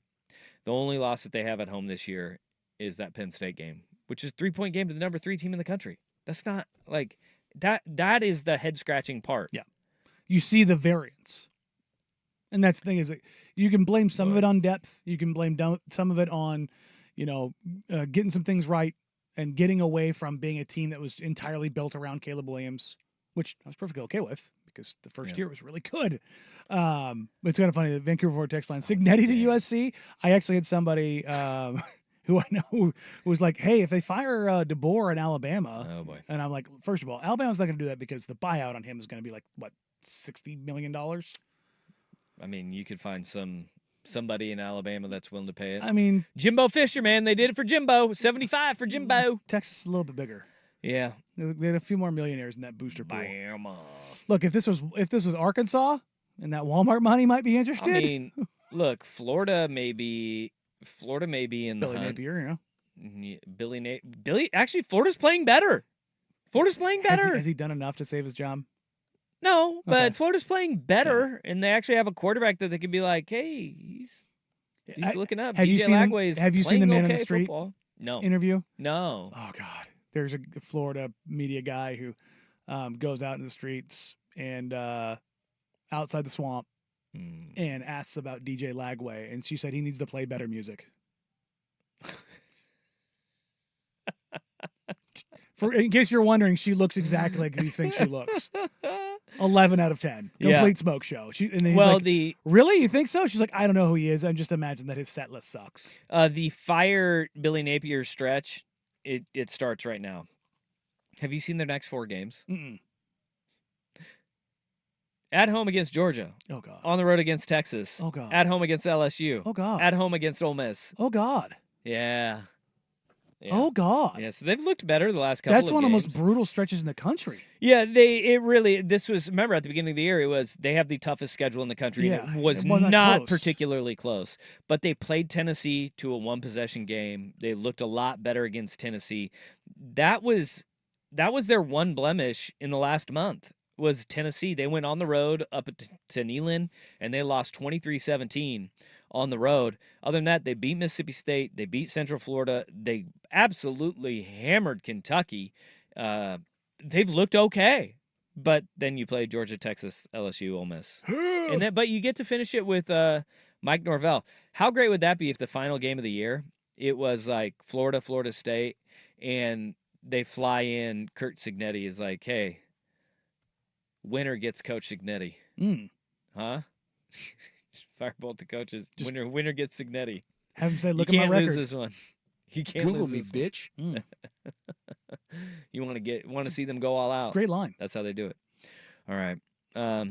Man. Is this why you're doing the earrings? Actually, another Vancouver Ford text line. Danny, I could see him now in his Reggie Bush jersey, cargo shorts, diamond earrings, listening to Linkin Park, trying to relive the USC glory days. Bringing it back, baby. Maybe you're trying to bring back Channel just the SC glory days. Because That's what this is. It's not a midlife crisis. It's a rally for SC to be good again. It's like a rally monkey of my own. It's true, because Hybrid Theory, Linkin Park's Hybrid Theory came out in 2003. Because I remember getting that off base or on base at the BX. I got that. Sure. And 50 Cent. Sure, Jan. Both their albums came out the same week. Get Rich or Die Trying? Yeah. There we go. I vividly remember that. 50. The greatest thing about 50 Cent is that he went by 50 Cent until he went on The View. And Sharon Osbourne called him Fitty. I was going to say, was it Joy Behar? No, it was Sharon Osbourne. She gave him the Fitty. Fitty? And he ran with it. Wait, Thank so you, Sharon, The View. so Sharon Osbourne Yeah. made 50 Cent more hip. Yeah, That that's happens. right. That's right. Yeah. Okay. Yeah. We'll go with that. Let me fact check this really quick, but I'm pretty sure. I'm pretty sure that that's how it happened. Yeah, 50 Cent says Sharon Osbourne gave him the name Fitty. Wow. Yeah. Okay. Thank you, The View. First time anyone's ever said that. I was going to say, yeah, I did not have that on my bingo card today. Lord knows. Well, I'm obviously the second because Fitty says thank you too. So the second person to do that. All right. All right. Well, coming up next on Worst on the Web, it's a Best day, worst day. It's bad. This is all bad. I mean, Oh God, which one are we going with? Because we had so many options today. No, No. it's got. it's has very to be- dark. Okay. No, it has to go down one road and one road only. Okay, we'll get to that more. But first, here's the Big Kahuna Sports Center update. Hamburgers, the cornerstone of any nutritious breakfast. Now, from the Fan Sports Desk, a Sports Center update on 1080 The Fan. If you've been arrested for DUI, you need a team of attorneys into whom you can place your trust. Call Reynolds Defense Firm today online at reynoldsdefensefirm.com. First on the Fan, after a 35-0 win over Purdue and Texas losing to Georgia, the Oregon Ducks, now your number one team in the country, leading into Saturday's 12:30 kick against number 20 Illinois on CBS and Paramount Plus, and of course right here on 1080 The Fan. The Ducks are 21-point favorites. The kick time for the November 2nd game at the Big House against Michigan has also been announced. That is also a 12:30 Pacific kick on CBS. Got an NFL twin bill tonight for Monday Night Football. Don't call it a doubleheader because you'll piss me off. 5:15 on ABC and ESPN. The Ravens 4-point favorites at the Buccaneers. Then at 6 o'clock on ESPN Plus, Justin Herbert and the Chargers 1-point favorites at the Cardinals. Dolphins head coach Mike McDaniel said today Tua Tagovailoa will return to practice this week and could play Sunday against the Cardinals. Tagovailoa has missed the last 4 games after suffering yet another concussion. The NBA season almost here. The Trailblazers begin their season Wednesday night, hosting Steph Curry and the Warriors, and ESPN reporting the Pelicans and guard Trey Murphy have agreed to a 4-year, $112 million rookie extension. More sports scores and stories in 30 minutes. I'm Jeff Rust at the Fan Sports Desk. Listen live or on demand on the Odyssey app, the Fan's desktop player, or tell your smart speaker to play 1080 The Fan. Live, local, and free. No subscription required. Portland's sports leader is 1080 The Fan.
It's time for today's worst day on the web. With Danny and Dusty on Odyssey and 1080 The Fan. Oh, really? That sucks. The Cleveland Browns had a moment in the sun where they looked like they'd be a confident franchise. I don't remember that. They did.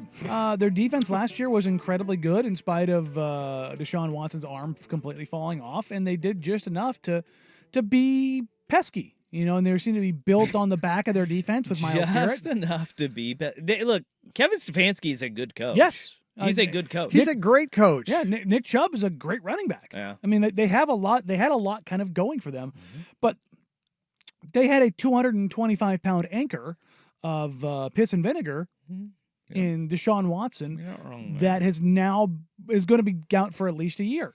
He suffered a non-contact rupture of his Achilles, which, look, I'm not going to cheer an injury of anybody not named like Adolf Hitler. I will. Or I will. I'll cheer it. Good. No, it's not good. No, it is good. No. Like cheering when somebody he's gets a hurt. terrible person and a terrible human being. He is. I don't feel bad for Deshaun Watson, but I do not like the cheering of I guess that's what I'll say. Yes, I'm sorry. Maybe I shouldn't cheer, but I don't feel bad. No, and that's the thing is like, so I'll leave it at that. Instead you had 70,000 people cheering. Yeah. When he went down, because it was pretty evident what had happened. When you have the non-contact Achilles rupture and your leg just stops working, you kind of know. Yeah, I don't wish good things to happen to Deshaun Watson. No, at all. You don't have to. But I don't wish that people get. Well, there's. Sorry, I kind of do. Few. I don't wish injuries upon anybody, and I don't. I won't cheer when somebody gets hurt like that because. Look, it's a life-altering injury. Yeah. Well, it's life-altering damage that he did to a lot of women, too. Exactly. That's why I don't feel bad. I just won't say yay for that. I don't feel bad for him. There's a lot of guys I feel bad for. I feel bad for Tua. Yeah. Hell, I feel bad for Brandon Ayuk, who probably tore his ACL. Yeah, sure. I feel bad for those guys. I feel bad for Aiden Hutchinson. Yes. In what happened with him. Yep. I don't feel bad for Deshaun Watson, but I'm not going to sit there and cheer for anybody to get hurt. And well, you guys are better men than I am, I guess. Thank you. Thanks. Because I will cheer for it. Sorry, he's terrible. But then you had his teammates, Jameis Winston and Myles Garrett, both get up in the postgame. And do we have Myles? Yeah, we got them both. Myles Garrett's, you just got to hear it if you haven't heard it. No one deserves that. I've seen him work his ass off to, get back in here and put a smile on his face and, try to put everything that's outside the facility behind him. Death threats, people come to his house, people, going after his family. Like I said, no one deserves that. And I hate using the word deserves. I'm usually, pretty consistent saying earned. He hadn't earned it, and he doesn't deserve it. Man does pretty much everything right. He's been a model citizen through college and most of the pros. He plays the game as hard as anyone I've seen. Puts everything on the line, willing to throw his body out there, and he plays the game at 100 miles per hour, and there's a risk of being injured, and that he took that risk. But we have to be there for him as a team, as an organization. We can't look down on the guy because of any mistakes on the field or anything off the field. We don't have anything. We don't have any more high ground to look down on the guy. First of all, through most of his career, he's been a solid citizen that's doing some serious work. Yes, you do have the moral high ground, and you should have the moral high ground to stand up and talk down to sexual offenders. Yeah. Full stop.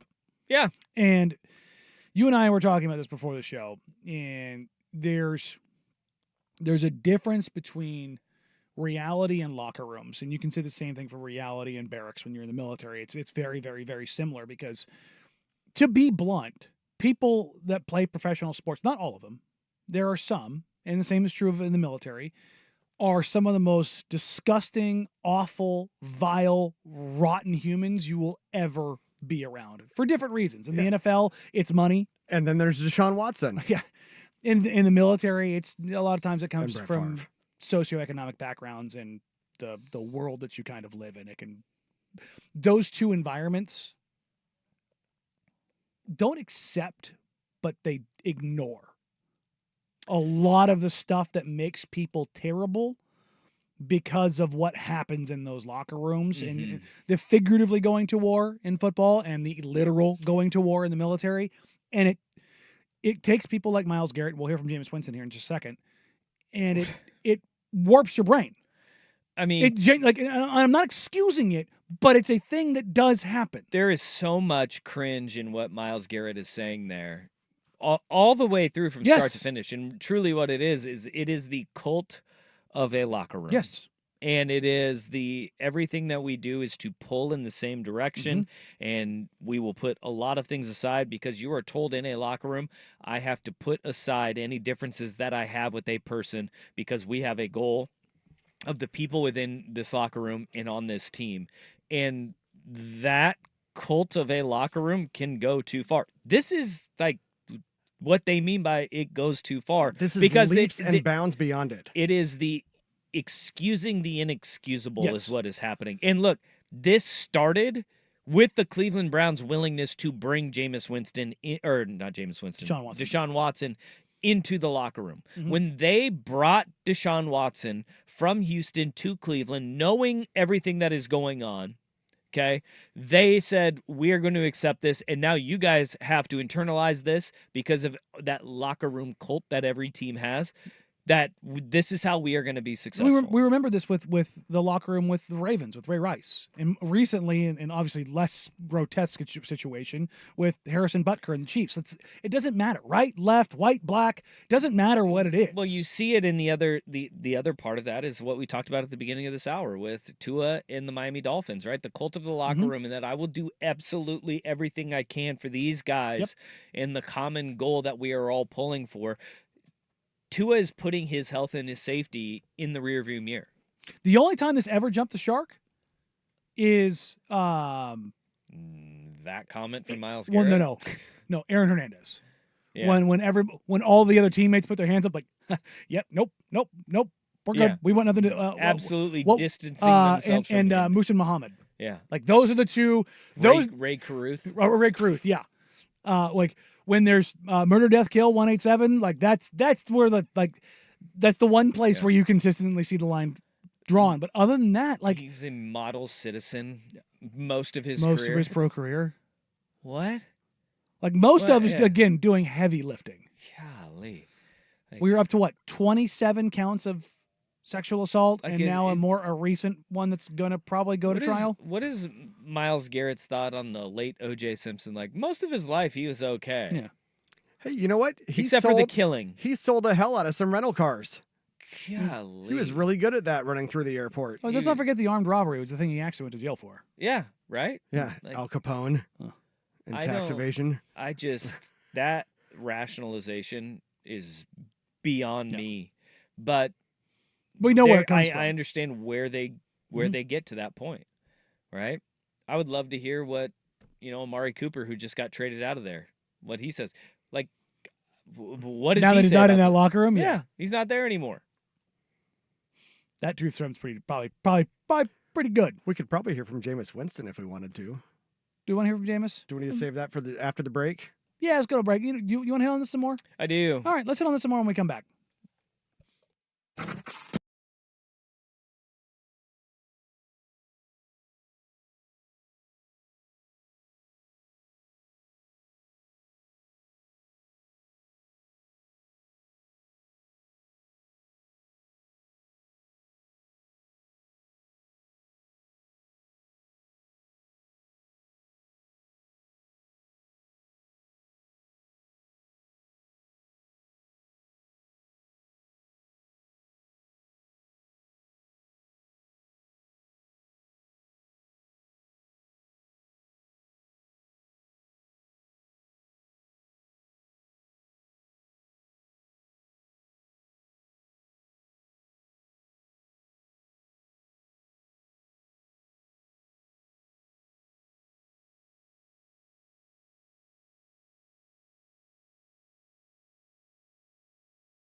Deshaun Watson has gone down with a ruptured Achilles. He'll likely be out for a year or close to.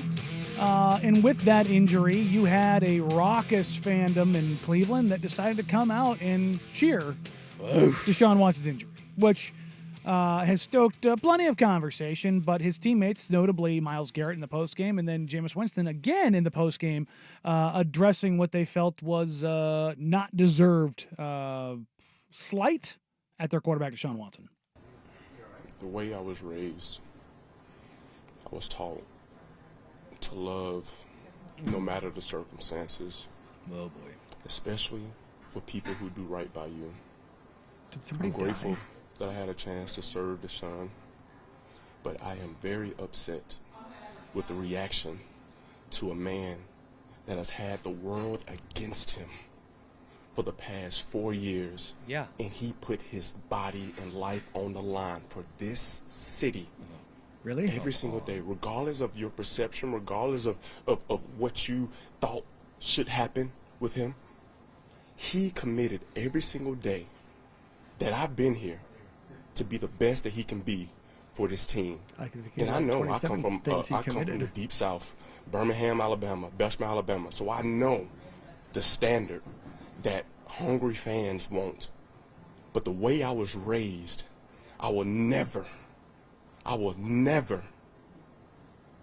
pull on a man when he's down. But I will be the person to lift him up. And that, all of us have unique experiences. All of us have circumstances, conditions, and facts that we face every single day. And I pride myself in being a man of increase and being a man that wants the best out of everybody. I tell myself every morning what I want for myself, I want for everyone. And I do not want the treatment that Deshaun Watson has received from these passionate fans. I know you love this game. When I first got here, I knew these were some amazing fans. But Deshaun was treated badly. And now he has to overcome another obstacle. So I'm going to support him. I'm going to lift him up. And I'm going to be there for him. Because I see the way he fights. I see the way that he works. And I know who he is as a person and as an NFL quarterback. And that's all I have to say to address him. I'm sending up my prayers. I already prayed for his leg, and I will continue. Oh, boy. I don't know what Jameis is trying out for more, his deaconship or on first things first. Look, because both Myles Garrett and Jameis Winston could have just said, you don't have to like Deshaun Watson, but don't boo somebody when they get injured. That's the way I was raised. You know, and kept it at that. If Jameis Winston is sitting there like, I'm gonna lift people up, it's like, dude, maybe you should think about who you're lifting up right now, because there's about 27 women that would disagree on the human and the person that you're talking about with Deshaun Watson. Spare me this crap. And I mean, look, it also, look, Jameis has done pretty good on the whole rehab tour thing. Jameis Winston is also a guy who should maybe sit this one out. This is a guy with sexual assault and rape allegations in his past. Yeah. So maybe sit this one out, buddy. Yep, I don't. Offer your prayers. Say, hey, don't cheer for a guy getting injured, and maybe leave it at that. Yeah. I mean, let's not speak on the character of people. Like, I don't feel bad for Deshaun Watson. I'm just not a person that's going to cheer. Not in the slightest. I'm not going to cheer when he gets injured, because I don't do that when anybody gets injured. But I'm not going to sit here and defend him just because I'm not cheering. Are they so blind to not know anything about why these people are booing? Now, and I think maybe what this is that they're looking at this from, they only believe they're booing him from a football standpoint. Because remember, this is the same Browns fan base that had the mannequin with the towel over its crotch at the tailgate lot for the first game of Deshaun Watson. Yeah. That were like, doesn't matter, he's our guy now. And really, those boos are coming from a football standpoint of Browns fans. I will say, though, there was I have a lot of friends in Cleveland, weirdly enough, who the first thing I when I saw this, I texted a bunch of them, and they have told me that the majority of fans there did not want Deshaun Watson there in the first place because of all of the stuff in Houston. Then when he got the guaranteed deal, and then when he sucked on top of it, it was just more reasons. But they told me that the majority of Browns fans did not want Deshaun Watson. You saw the outliers of, like, remember the guy who brought his kid with the signs? Mm-hmm. That was nasty stuff. Yep. Like, and we're always going to remember the outliers, the ones that are just, and those people got absolutely bludgeoned for it. I do think that for the most part, Browns fans didn't want anything to do with him, but I think the exacerbation of how bad he has been on top of everything else and all the money. Yep. A little reminder here: the Cleveland Browns are the only team in the NFL have yet to score 20 points this season in a game. Golly, that's a shame. You hate to see it. Boy, the Browns have took all of that goodwill and pissed it away, and now they're trying to build a new $1 billion stadium. What goodwill? They haven't built up any goodwill. They've just goodwill are we continued to talking about? squander it away. Unless we're talking about a physical goodwill building next to the stadium. Like, come on. Just spare me this Deshaun Watson's a great guy. Oh, God, yeah. BS. Yeah, we don't need to go down that road. Jameis, I'm grateful to serve him. Yeah. Shut up. Pray for him. Like, even Deion Sanders came out with a big old prayers up hands. Pray for Deshaun. What are we doing here? No. What are we doing here? Man. It's all very, very weird. Coming up in hour number 2, it's time. It's some NFL. We have so much NFL. So we'll get into that and more. Coming up in hour number 3 on Danny Dusty, 10 the Fan.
Danny Meringue, Dusty Bun? Dusty Hera. I've been really busy. I'm trying to save the world from Russians and monsters. This is Danny and Dusty on the Odyssey app and Portland's sports leader. Of course you have. 1080. I want to hear it. The Fan. Reach the stars. Fly a fantasy. Hour number 3 here on a Monday afternoon on Danny and Dusty, whether you're listening on 1080 AM, watching along on youtube.com/1080am the fan, or twitch.tv/1080am the fan. We appreciate you. We love you. Thank you for joining us on this wonderful Monday afternoon. A lot of football to get into, starting with the NFL here in hour number 3. Oh, yeah, brother. Chiefs and 49ers. It's a big billing game, but boy, did that game suck.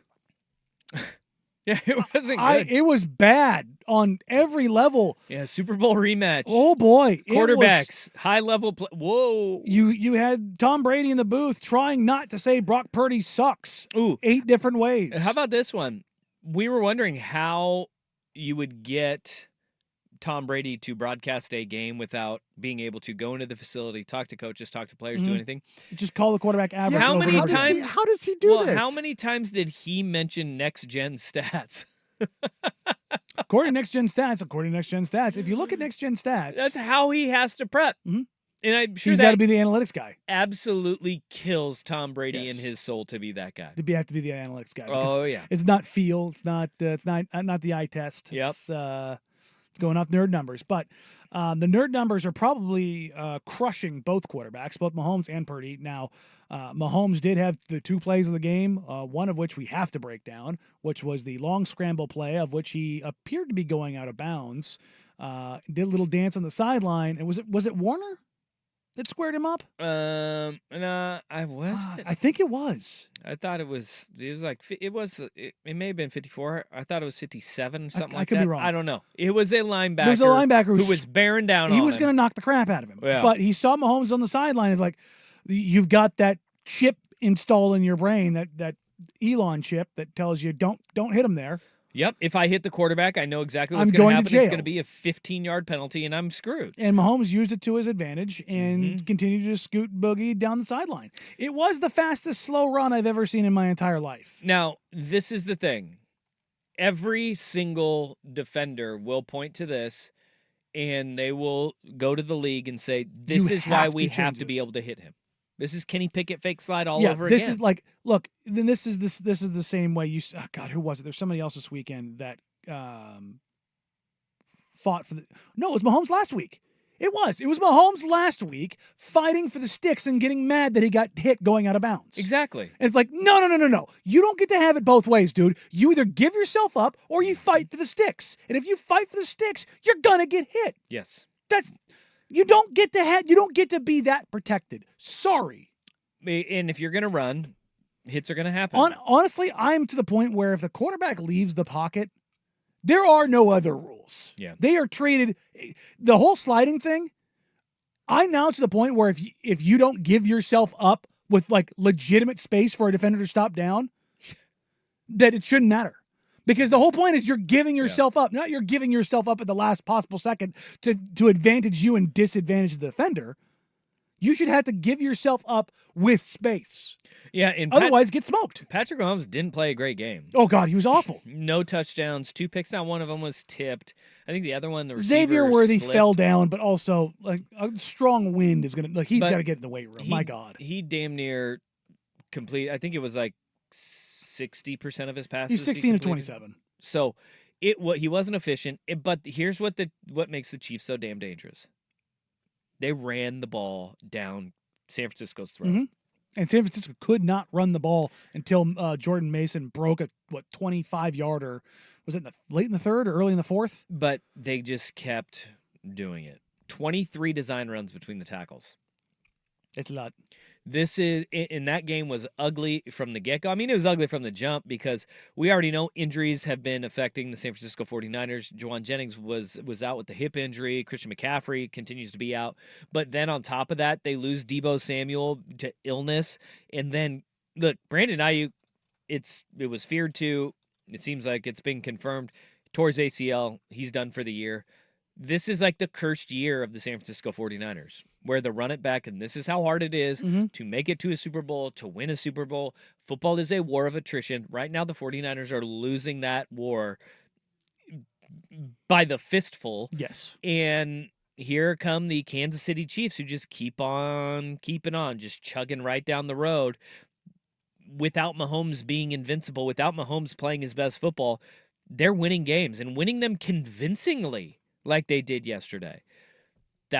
This is a dynasty team. You can't afford to play as sloppy as San Francisco did against the Chiefs, even though the Chiefs were game to play just as sloppy as of a game. They have, within the Kansas City Chiefs organization, their culture is that we will win this game. There's no doubt we're going to win it. And that's exactly what happened yesterday in Levi Stadium, is that it was just a team that was playing ugly, still found a way to win. And if you want to take some Best shots damn at the team in the Chiefs, NFL right now. which is always fair, Vancouver Ford Text Line points out something All right. poignant in that have the Chiefs played a healthy team yet? Yeah. The answer is no. Who cares though? Because they are. Yeah, and you just And they've been hit by they've the been injury dinged bug. up. Yeah, quick, name a Chiefs wide receiver. Yeah, future Marquez Valdez-Scantling. You know, It's tough out there. But no, the 49ers are lucky that they're in the NFC West because they have a chance to still somehow come out of that division if they get healthy down the stretch, because that division sucks. This is an upside down division right now where, look, the Seahawks did not play well. No, and they dog walk the Falcons. Yeah, and there you go. They get back on it. They played doo-doo ball for 3 weeks in a row. Then they absolutely go out and smack the Atlanta Falcons and Kirkers. Didn't make any sense. Well, in the NFL, it never makes sense. No. And right now, they're at the top of the division. And Arizona tonight, think of how just crazy the NFC West has been to date. You have, right now, 4-3 Seattle atop the division. You could feasibly have the Cardinals within a game, the Niners within a game, and the Rams are sitting there just... Speaking of injured, good God. They cannot catch a break at any turn. They beat the Raiders and are like, hey, we're sniffing around here too. Your Raiders are in it bad.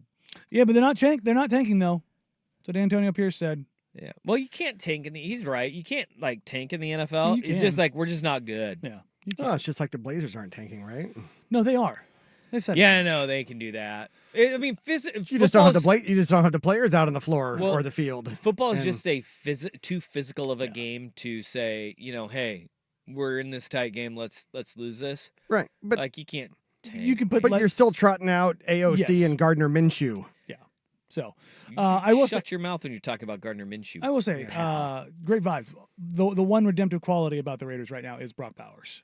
Yeah, he's pretty good, huh? Absolute unit. Yeah, he's pretty good. He's a big-ass dog. boy. He's a big-ass boy. Rest of the team, it's tough sledding out there. Yeah. Also, did you catch Max Crosby post game? No, I didn't. I don't dive into Raiders post game coverage too much. He's out. Yeah, I think. Why is that? Looking at real estate in Detroit. I think that there might be something to brewing there. Oh. I mean, I can't fault him. This is very much Khalil Mack 2.0 in the sense of you have a likely Hall of Famer in the prime of their career. Mm-hmm.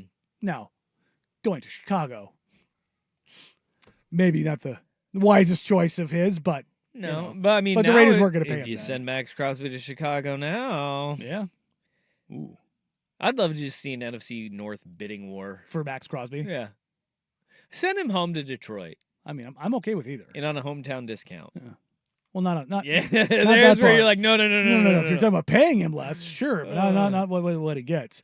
Couple other games that stood out. Your Patriots got slaughtered, but Drake May looked redemptive again.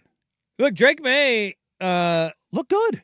He's get his gold jacket size. We're just gonna put him in Canton right now. He didn't turn the ball over. No. Jalen Polk sure made him try to though. Yeah. That was a tough day for Jalen Polk. I feel bad for him. It happens. He's a rookie. They're in London. The ball spins the other way when you're in London, I heard. Outside of the world. Okay, still in the northern hemisphere. And not a toilet? Yeah, and not a toilet. Okay. So maybe it does spin the same way Yeah. off Drake May's hand? Yeah. All right. Well, I was trying to help the young buck out. Yeah, but they still eat beans and toast for breakfast. There we go. The offensive line, still bad for the New England Patriots. And that Jags team, they needed that in a bad way. And the Patriots needed that loss in a bad way. Yeah, because keep it these are going. the tiebreakers for the number 1 overall Yes. pick. That the Patriots have got to be losing because what New England is vying for right now that you're seeing these flashes, Drake May does look good. He looks confident. He's tall, big frame, gets the ball out relatively quickly. Let's get this out now. He's athletic. Let's get this out now. Yeah, I have a crush on him. Well, not just Oh. that. Well, I knew that. Okay. Patriots have the number 1 overall pick. Yeah. Are you taking the number 1 tackle in the No. draft, or are you taking Travis Hunter? No, you're trading back. Okay. And you're getting as many picks as you possibly can because the number 1 tackle in the draft does not help this offensive line get better as a whole. They're bad up front. You need both of them. They need they need draft capital right now. We're wheeling, dealing. How trying far to get back as are we many. trading? I don't know. I'll have a better idea of this once we see kind of how draft boards settle. You're still probably in the top 5. Okay. You're sniffing Five that desperation. as far back as you go, right? Probably, just to make sure like you can get number 1 tackle, get that number 1 tackle value.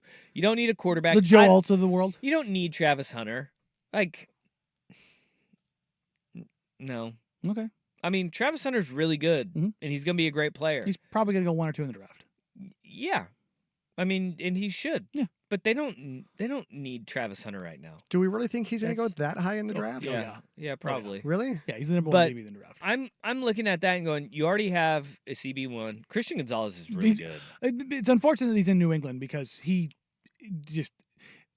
don't get the coverage. This is where, well, right now because they're Because of the god draft. awful. Yeah, that's what I mean. If they can improve their offensive and a little bit of the defensive line, their offensive line is really where they need to just focus all of their attention.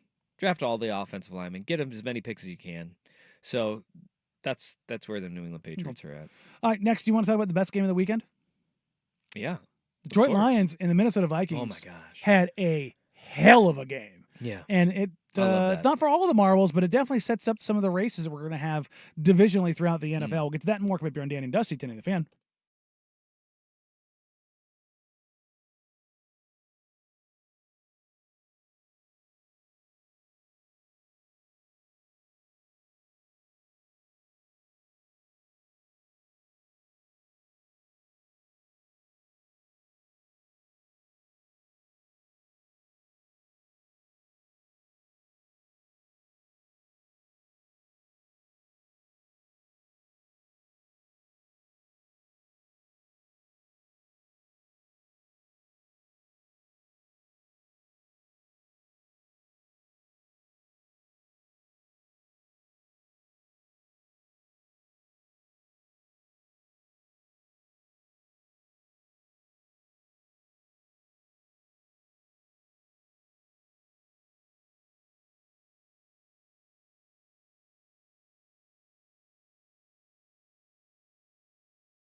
I say it was the game of the year so far as the Detroit Lions, last-second kick, beat the Minnesota Vikings 31-29 in a nice little heated division rivalry game that, God, years past would be a game that you would hope was relegated off your TV.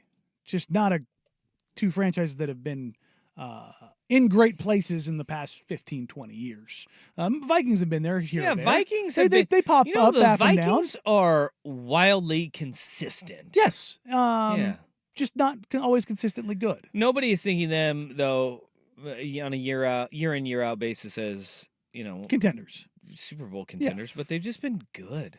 Sam Darnold and Jared Goff, two second-chance quarterbacks, combined for 8 total incompletions. Hell yeah. Do you see this about Jared Goff? In the last, 3 games, they've scored 18 touchdowns. He's only had 15 incompletions. He's been nails. He is, yes. He is Jared Goff, who was one of the top quarterback prospects in the country, headed to Cal, and was the number 1 overall pick, and lived up to the hype. I love Jared Goff, and I love the fact that he doesn't really understand where the sun rises and sets, yet can drop dimes. It works out really well in Detroit because the sun never really comes out. Oh, that's rude. Rough. Tell me it's wrong. Fair. It's always dark. Both quarterbacks were wildly consistent and accurate throughout the day. You only had the 1 interception from Sam Darnold. Teams were both on time. But both teams ran all over each other. I would run the damn ball, too, if I was any defensive coordinator going up against the Minnesota Vikings. Yes. And the reason for that is because they are very aggressive in their pre-snap motions, changes, shifts, and then they bring pressure everywhere and are dropping linebackers, safeties, corners into coverage locations. Makes it really hard on a quarterback. And then when you bring that pressure, well, what that does, though, is it gives teams misaligned, again, in the run game and against the run. Oh, by the way, if you have 2 tackles that are dominant, I would especially recommend run the damn bow. And that's exactly what the Lions are doing. And that's what they did behind Penei Sewell and Taylor Decker, dude. They've got anchors on both sides of that offensive line. That's what makes Ben Johnson so terrifying, is that he can do whatever the hell he wants because he has 2 tackles that are big and athletic and are dominant. And then when you have Frank Ragnow as your center, you are pick your poison. What do you want to take away? And when you have Jared Goff playing as efficient as he is, knowing what he needs to do, don't need to throw the ball a lot. You got guys that'll get open. Just run the damn rock, and that was fun to see. And I found it interesting is that the Lions, I think they're one of the best teams in the NFL at doing this. They have a 2-back stable in Gibbs and Montgomery. There are some games where they lean on Montgomery. And then Gibbs is not as featured. Feed your hot hand. Gibbs was rolling, ripping off long run after long run, and they kept him going. He finishes with $116 on 15 carries. Yeah. Now, he did get 50 of that on 1. It doesn't matter. But even if you take that out, that's 14 carries and 60, 70 yards. That's really good. Ben Johnson, I loved what Ben Johnson had to say. He was asked about, I think it was earlier in the week, was asked about, are you concerned about unloading your trick plays too much and showing too much early? No. He's like, the well is deep. Yeah. Yes. The man's throwing hook and ladders to linemen. I think what was the hell the name of Henry Winkler's coach in Waterboy? Waterboy. I don't know what his name was. I totally blanked on it. Arthur Fonzarelli. Coach Klein. Coach Klein. There you go. Coach Klein. He's got a Coach Klein level playbook, I would imagine. It's pretty. Not the playbook for dummies. I don't think we give enough credit to how hard that play is.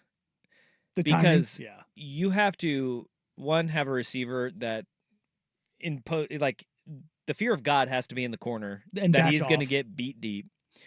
And so you have to push vertically. He has to catch the hitch, and then you have to have a tackle fast enough to get out to not be downfield at the time that ball is caught, but fast enough to get out there to get a toss from the wide receiver. That's a hard thing to do. That's a really hard thing to do. I still don't think it should have been flagged. I don't think he was downfield. Nah, but that's the thing is that officials go, there's no way he could make it without being downfield. It's like, He can. He can. He can do it. That's the whole point. Is that man's a freak. He did it. Yeah. He's of the Haloti Nata level of movement. At that size. 3A high school football, we had that in the Banks Braves because we had a 100-meter runner as our left tackle. You're kidding me. Yeah, and we ran it a lot. That's disgusting. Hook and ladder, and then they started calling it because they're like, "There's no way he can get there." We're like, yeah, he can, and he did it. How much did he weigh? He was about 215. Ooh, so he's. Yeah, he can move. Yeah. 200 maybe. Something like that. Okay. Yeah. Interesting. Yeah. He was a wrestler and a 100-meter runner. So he used leverage and had speed, Good baby. Lord. We moved him from running back to left tackle. Natural move. As one does. Yeah. You can't really do that at many other levels. Yeah, no. But yeah, you salt one away for the Lions, and I think even though the Vikings lost, I was talking with a Vikings fan this week, and I was like, it's a tough loss for you, but I feel like that validated you guys. No, having a loss like that is like it gets the pressure off of you too. Yeah, like it wasn't like there were any inherent warts that you're like. It came down to the last play. Yeah, and Sam Darnold, he came back down to earth, but it wasn't a plummet, right? Mm-hmm. It was like, yeah, you threw a pick, those happen. You get touched up, you get sacked a little bit, those happen. Both teams did. Both teams got the quarterback. They both had 4 sacks. Yeah, I mean that was just a damn good football game, and you went toe to toe. Lions found a way to get pressure even without Aiden. I love the NFC North. Yeah, it's so much fun. The NFC North is going to be fun. Yeah. I mean, it's the best division in football.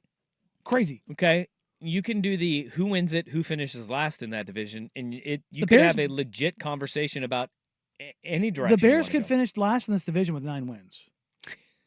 Yeah, legitimately. Yeah, that's crazy. Right now, 4-2 is dead last in that division. Like the Bears could legitimately go 5-6 down the stretch, nearly 500. The Minnesota Vikings are 1 loss away from being in last place. They were the last unbeaten team in the NFL. Good division. So, speaking divisions, a bad division. NFC least. Oh, boy. Giants fans booed Saquon Barkley, why? No, well, because that's what they do. You can't go to the rival and be like, hey, well, bygones be bygones. Yeah, no. Boo the Giants. Don't boo Barkley. No. You boo the Giants. It's a mutual booing. You boo the Giants for allowing Saquon Barkley the ability to go to a team like, I don't know, the Eagles or the Cowboys. I think those two teams, any other team, they would have been like, yeah, we get it, man. Best of luck to you. The fact that Saquon Barkley did what he did yesterday, too, he had 10 yards of carry. He had 10 yards of carry. It's playing over each of our shoulders right now. He dog walked that Giants defense. He rushed for 176 yards. 80 of those after contact. No, before contact. Oh God! Before he got touched, 80 yards. Big old holes opened up. Yeah, which is like unheard of in the NFL, right? Like it's what can you do after contact? Now he still had 96 yards after contact. Yeah, I was saying because pretty good. He was dragging bodies every single time somebody tried to put hands on him. Early in the game, he wasn't getting touched. It was just like it was clean sailing, and then he would start dragging people down the field. He was incredible yesterday. I think that if you are the Giants, you can boo Saquon Barkley for going to your rival. You're supposed to hate your rivals just as much as fans do, right? That's how fans believe it. Spoiler alert, players don't feel that way. They really don't care. No. But you can also boo your front office for allowing that situation to unfold the way that it did. And by the way, Daniel Jones was god-awful. And he was benched. And that is even that's insult to injury. Not only is Saquon running wild on you, but the guy that you chose over Saquon got benched in that game. And they've come out already in their press conference and said that Daniel Jones is their quarterback going forward, which he shouldn't be. A little side note. Jalen Hurts did not look good in that game. No. Now, you didn't have to because Saquon was running all over them and A.J. Brown was A.J. Brown. But there's something wrong with Jalen Hurts. Well, he's not an MVP. He's got Kellen Moore and Nick Sirianni, his head coach he doesn't like. His offensive coordinator is in a really tough position of being the buffer in between. This style of the Eagles offense and where they are most successful, it does not look like it is one that is comfortable for your play caller because historically he has not been as comfortable stylistically playing this way. But look, Jalen Hurts is not an MVP, but he's a quarterback that can win you a lot of games, and he's a guy that can get you to a Super Bowl. He did not look good, right? They went 28-3. 28-3. Yeah. Like, It's not pretty, but it's when a 10-point win is a blowout in the NFL. You won 28-3. You just absolutely smacked the Giants. And you're right, he doesn't look comfortable, but I don't think you need him to win that division or to be successful. What you need to do, though, is you got to make sure that at some point this season, it does start to click. And look, they have to figure something out. They're 6 games into the season, and he doesn't look perfect, but neither does Patrick Mahomes. Hell, like yesterday, Brock Purdy didn't look good either. Brock Purdy looked awful. Some of the best quarterbacks in the league have had these Very not just human bumps in the efforts. roads, but like you're hitting potholes at 80, and you're getting some wobbles and some flats on the Some ground effects are getting ripped off. It's brutal right now. Yeah, Tom Brady calling Brock Purdy average happened about 7 times yesterday, and it did look very average. It was tough, and it felt like he was using average as a slur. Yep. It was true that. Definitely very pointed. Yep. All right, coming up next, we'll revisit some college football, particularly the Oregon Ducks, #1 for the first time since what? 2012. There you go. We'll get to that and more. But first, it's the Big Kahuna with Sports on Update. I hear they got some tasty burgers. Now, from the Fan Sports Desk, a Sports Center update on 1080 The Fan. This update brought to you by A&E Plumbing, Heating, and Air, serving Portland, Southwest Washington, and the Gorge. Online at aneheatingandcooling.com. It's hard to stop a train. First on The Fan, after a 30-5 win over Purdue and Texas losing to Georgia, your Oregon Ducks, now the #1 team in the country, leading into Saturday's 12:30 kick against number 20 Illinois on CBS and Paramount Plus. We'll have it right here on The Fan as well. The Ducks, 21.5-point favorites. And the kick time for the November 2nd tilt at the Big House against Michigan has been announced. Also, a 12:30 Pacific kick on CBS. Got an NFL twin bill tonight for Monday Night Football. Don't call it a doubleheader because it's not. 5:15 on ABC and ESPN. The Ravens, 4-point favorites at the Buccaneers. And at 6 o'clock on ESPN Plus, Justin Herbert and the Chargers, 1-point favorites at the Cardinals. Dolphins head coach Mike McDaniel said today Tua Tagovailoa will return to practice this week and could play Sunday against the Cardinals. Tagovailoa has missed the last 4 games after suffering yet another concussion. Over on the hard court, NBA season almost here. The Trailblazers begin their season Wednesday night, hosting Steph Curry and the Warriors. And ESPN reporting the Pelicans and guard Trey Murphy have agreed to a 4-year, $112 million rookie extension. More sports scores and stories in 30 minutes. I'm Jeff Rust at the Fan Sports Desk. Listen live or on demand on the Odyssey app, the Fan's desktop player, or tell your smart speaker to play 1080 The Fan. The original home of the Herd with Colin Cowherd. Weekdays 9 to noon, 1080 The Fan. For many of us, guys,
The Oregon Ducks handle business 35-0 over Purdue because they don't really have an offense. Hey-oh! Yeah. We mentioned this on Friday as I was doing prep for the 1-hour show that I had. Yeah. While you were on the field probably getting ready for the game. The line about their head coach not knowing the verbiage of their offense, I read it and then I double read it and then I triple read it. I'm like, there's no way. I went to like 4 other sources to verify this story. And I was like, how on earth does a head coach, I don't care if you're the defensive side of the ball coach, how are you not aware of the verbiage of your offense? How does that happen, Dusty?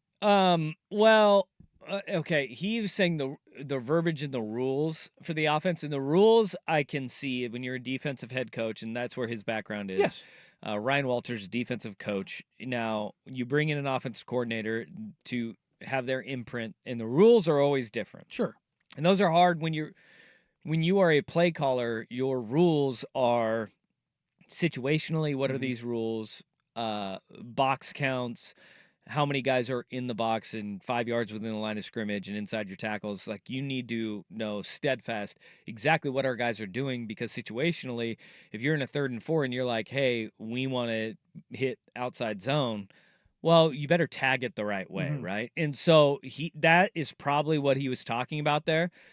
You could tell he didn't feel comfortable with the rules in the passing game because they didn't throw They just ran the ball. And they put it a lot on Ryan Brown, and there was a lot of, you would have the motion man where there's a slot getting the fly sweep, and then you'd have a long ride in the zone. And the quarterback was really good putting ball in and making it hard on Oregon because he was really athletic. He's a tough runner, too. I was surprised with Ryan Brown running the football. You could tell that it was a play caller who was very uncomfortable with his role against a very good team. This is a team that only scored 3 points in the first half against Illinois, and then 46 in the second half in overtime against Illinois. So when something works, it was a really good game for him to take over in that regard. Probably why you're seeing such a big line against Illinois this year, in that odds makers are going, well, if you have a first-time play caller and a redshirt freshman quarterback putting up 49 against Illinois, what is Will Stein and Dylan Gabriel going to do? Probably put up some points on you. That's still a really big line, because I think we know what Illinois is going to try and do against Oregon, which is run the football, play keep away, keep the offense off the field, and then they are really good up front. Defensive line's really good. They got a day one in linebacker. What's his name? Jacobs. Really, they're solid up front. Are you surprised that this line is only 4 points different from Purdue? Yeah, I am. I am. 29.5 to 25. That's I don't know. I don't. Look, they must know something we don't know. Yeah, Oregon should win this game, but that's a lot of points. If I was making a trip across a river to may or may not lay a particular bet, I'm betting on Illinois to cover. Yeah, I would. I don't know how you don't, and that's for a Duck fan. That's not a shot at the Ducks. I just think Illinois is a good program. They're a top 20 team right now. I don't know. It's interesting. Right? It's a 12:30 kick, so it's not like a late kick for Illinois where they have to change their body clocks at all. I don't know.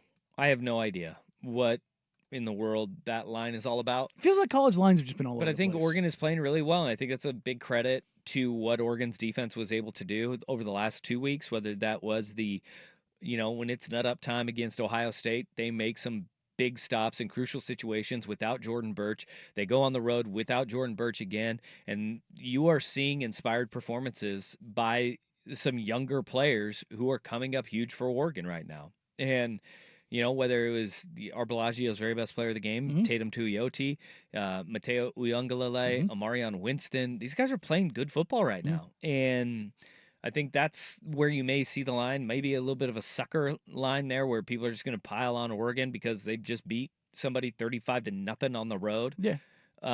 But that performance by Oregon was impressive because it was a shutout. It was first 3 scores. You just bam, bam, bam. You marched right on down the field. And then it kind of looked like they didn't play their best football in the second or third quarters. Maybe by any stretch. No, I think they got a little comfortable, which Lanning's not going to like. No. But also, I was a little bit surprised that you didn't see Gabriel get the hook. Not because of poor play, but just protect him. I think first of all, you're in a situation where you don't want to roll Dante Moore out, right? So Austin Novosad is your quarterback. I think they wanted, and we saw the success that they had because they've done this on the defensive side of the ball. They did it against Michigan State, where Michigan State scored their 10 points, right? Their front seven stayed more or less the same. But in the back end, they're working some guys in. They put in the young guys against Michigan State. You saw the quarterback and the offensive line stayed the same. I think Kavika Rogers maybe got in at left guard. But outside of that, it was guys like Jeremiah McClellan, Jay Harris, guys who we haven't seen yet this year.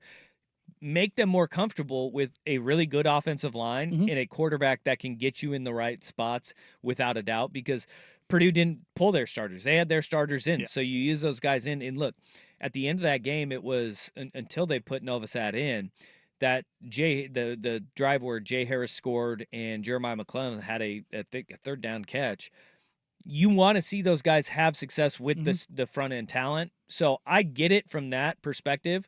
I wasn't the biggest, I wouldn't say I'm not a fan of it. I was probably every other Oregon fan watching the game, where when Dylan Gabriel ran the ball in the third quarter, I was like, good, we don't need to do this. Don't do that. Right. We were watching the game at Moda before the final preseason game, and a bunch of Duck fans are down there, and they got the 14 quick, and they were like, oh, yeah, no, let's get Dylan Gabriel out at halftime. Yeah. And that's what it felt like. It was going to be one of those games. Right. And then it didn't go that way. And again, you're going more championship mentality, because if you're Dan Lanning, you're pissed off and around the edges. You're not mad at the overall performance of the game. You had your first road shutout in a decade. You put up 35. Everybody gets out healthy. Like, you accomplished all of your goals, with the exception of maybe being able to pull some more starters sooner. And I will say, with Vancouver Ford text line 503-864-6326, your dollar goes further at Vancouver Ford. They treat you right before, during, after the sale. Visit them online, vancouverford.com. Did I miss something? Why don't you want to roll Dante Moore out there? Because Dante Moore still is eligible for a redshirt year. Which means you can save him. You have played him in 2 games so far this year. He's got 2 more.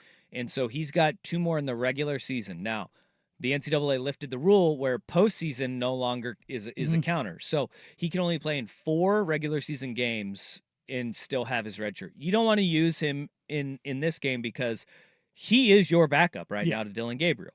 So, you do the, God forbid, knock on wood, anything happens to Dylan Gabriel, you are burning the red shirt of Dante Moore, and you're going to play him at quarterback.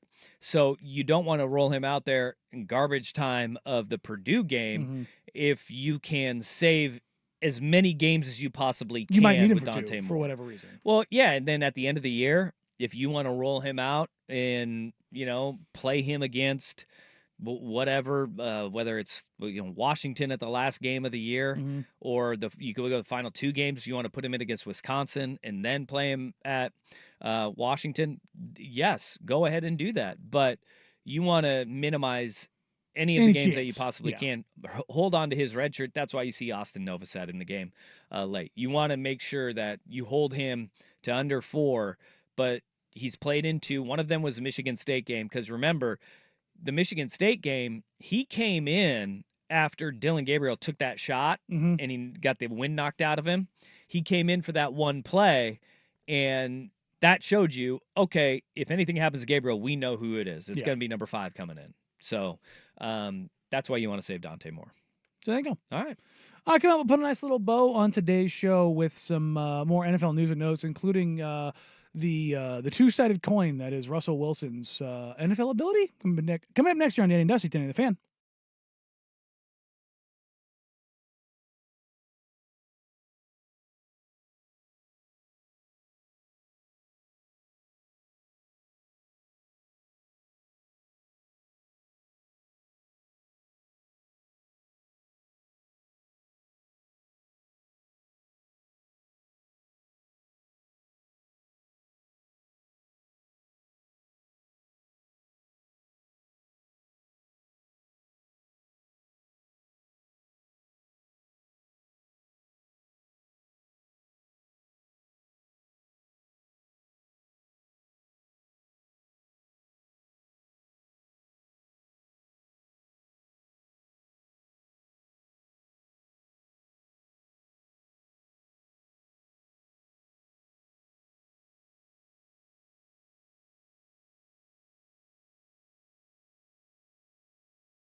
Put a little bow on NFL coverage coming out of the weekend. Russell Wilson started for the Pittsburgh Steelers, and by God, it was a travesty in that first half.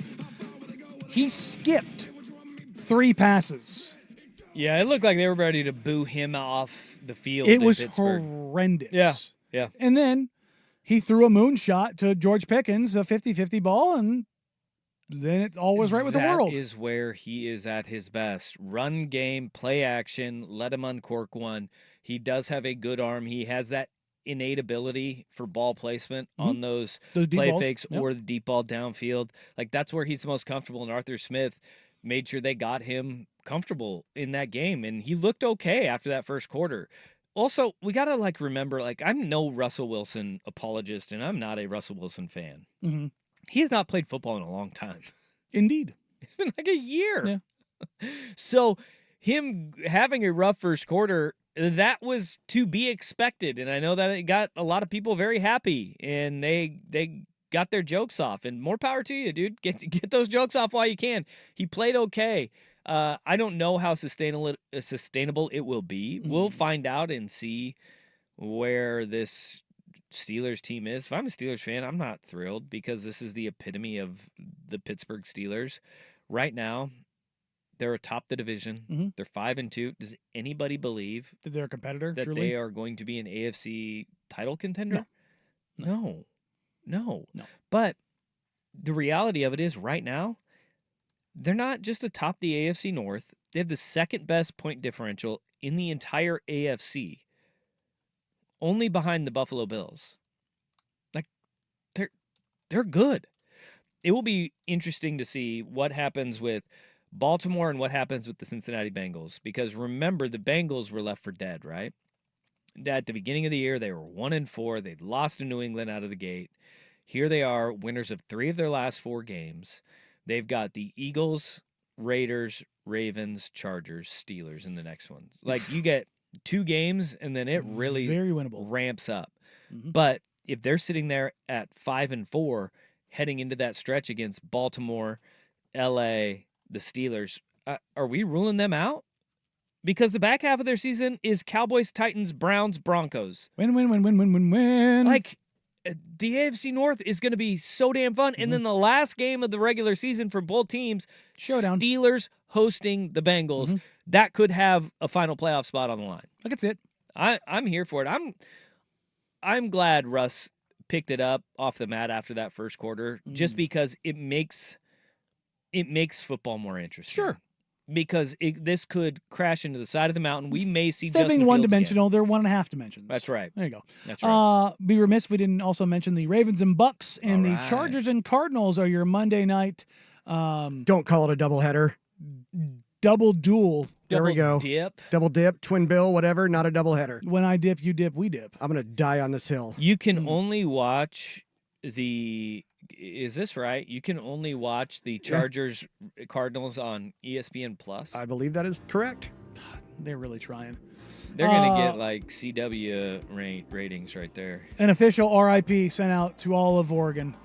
Oh? Sherry's Restaurant, you were a real one. Damn. The Oregon Lottery has confirmed that they are shutting down because the Oregon Lottery reaps all the benefits. How about all of those lottery sales? Yeah, they were keeping Sherry's and Bitterness, that Oregon Lottery. Sherry's is done? Yeah, Sherry's is done. No more pies? No. No more chicken fried steak. Man. Look, Sherry's was great. It was the only place open 24 hours where, after high school football or basketball games, you could go. Shrinking. Or for us theater kids. Also. Yeah, for the theater kids to go pick up on chicks and sit next to old people in the middle of the night and smoke cigarettes indoors. That's right. I think that's really where business took a hit, is when you couldn't smoke in that imaginary line of smoking and non-smoking, where you're in the non-smoking section, but you had large Marge ripping heaters right behind you. It's I don't know what made this the non-smoking section. All right, R.I.P. Sherry's. Up next, 4 hours of power. Their mouths, your ears. Primetime with Isaac. Good Souk. Have a great Monday, everybody. See you Tuesday, noon to 3. Bye. Red Rover, send Rust right over. It's time to review the top 3 highlights of the day. I'm joined, as always, by my co-anchor, Snoop. Hey, what up, though? Snoop, number 1 has to be getting the new iPhone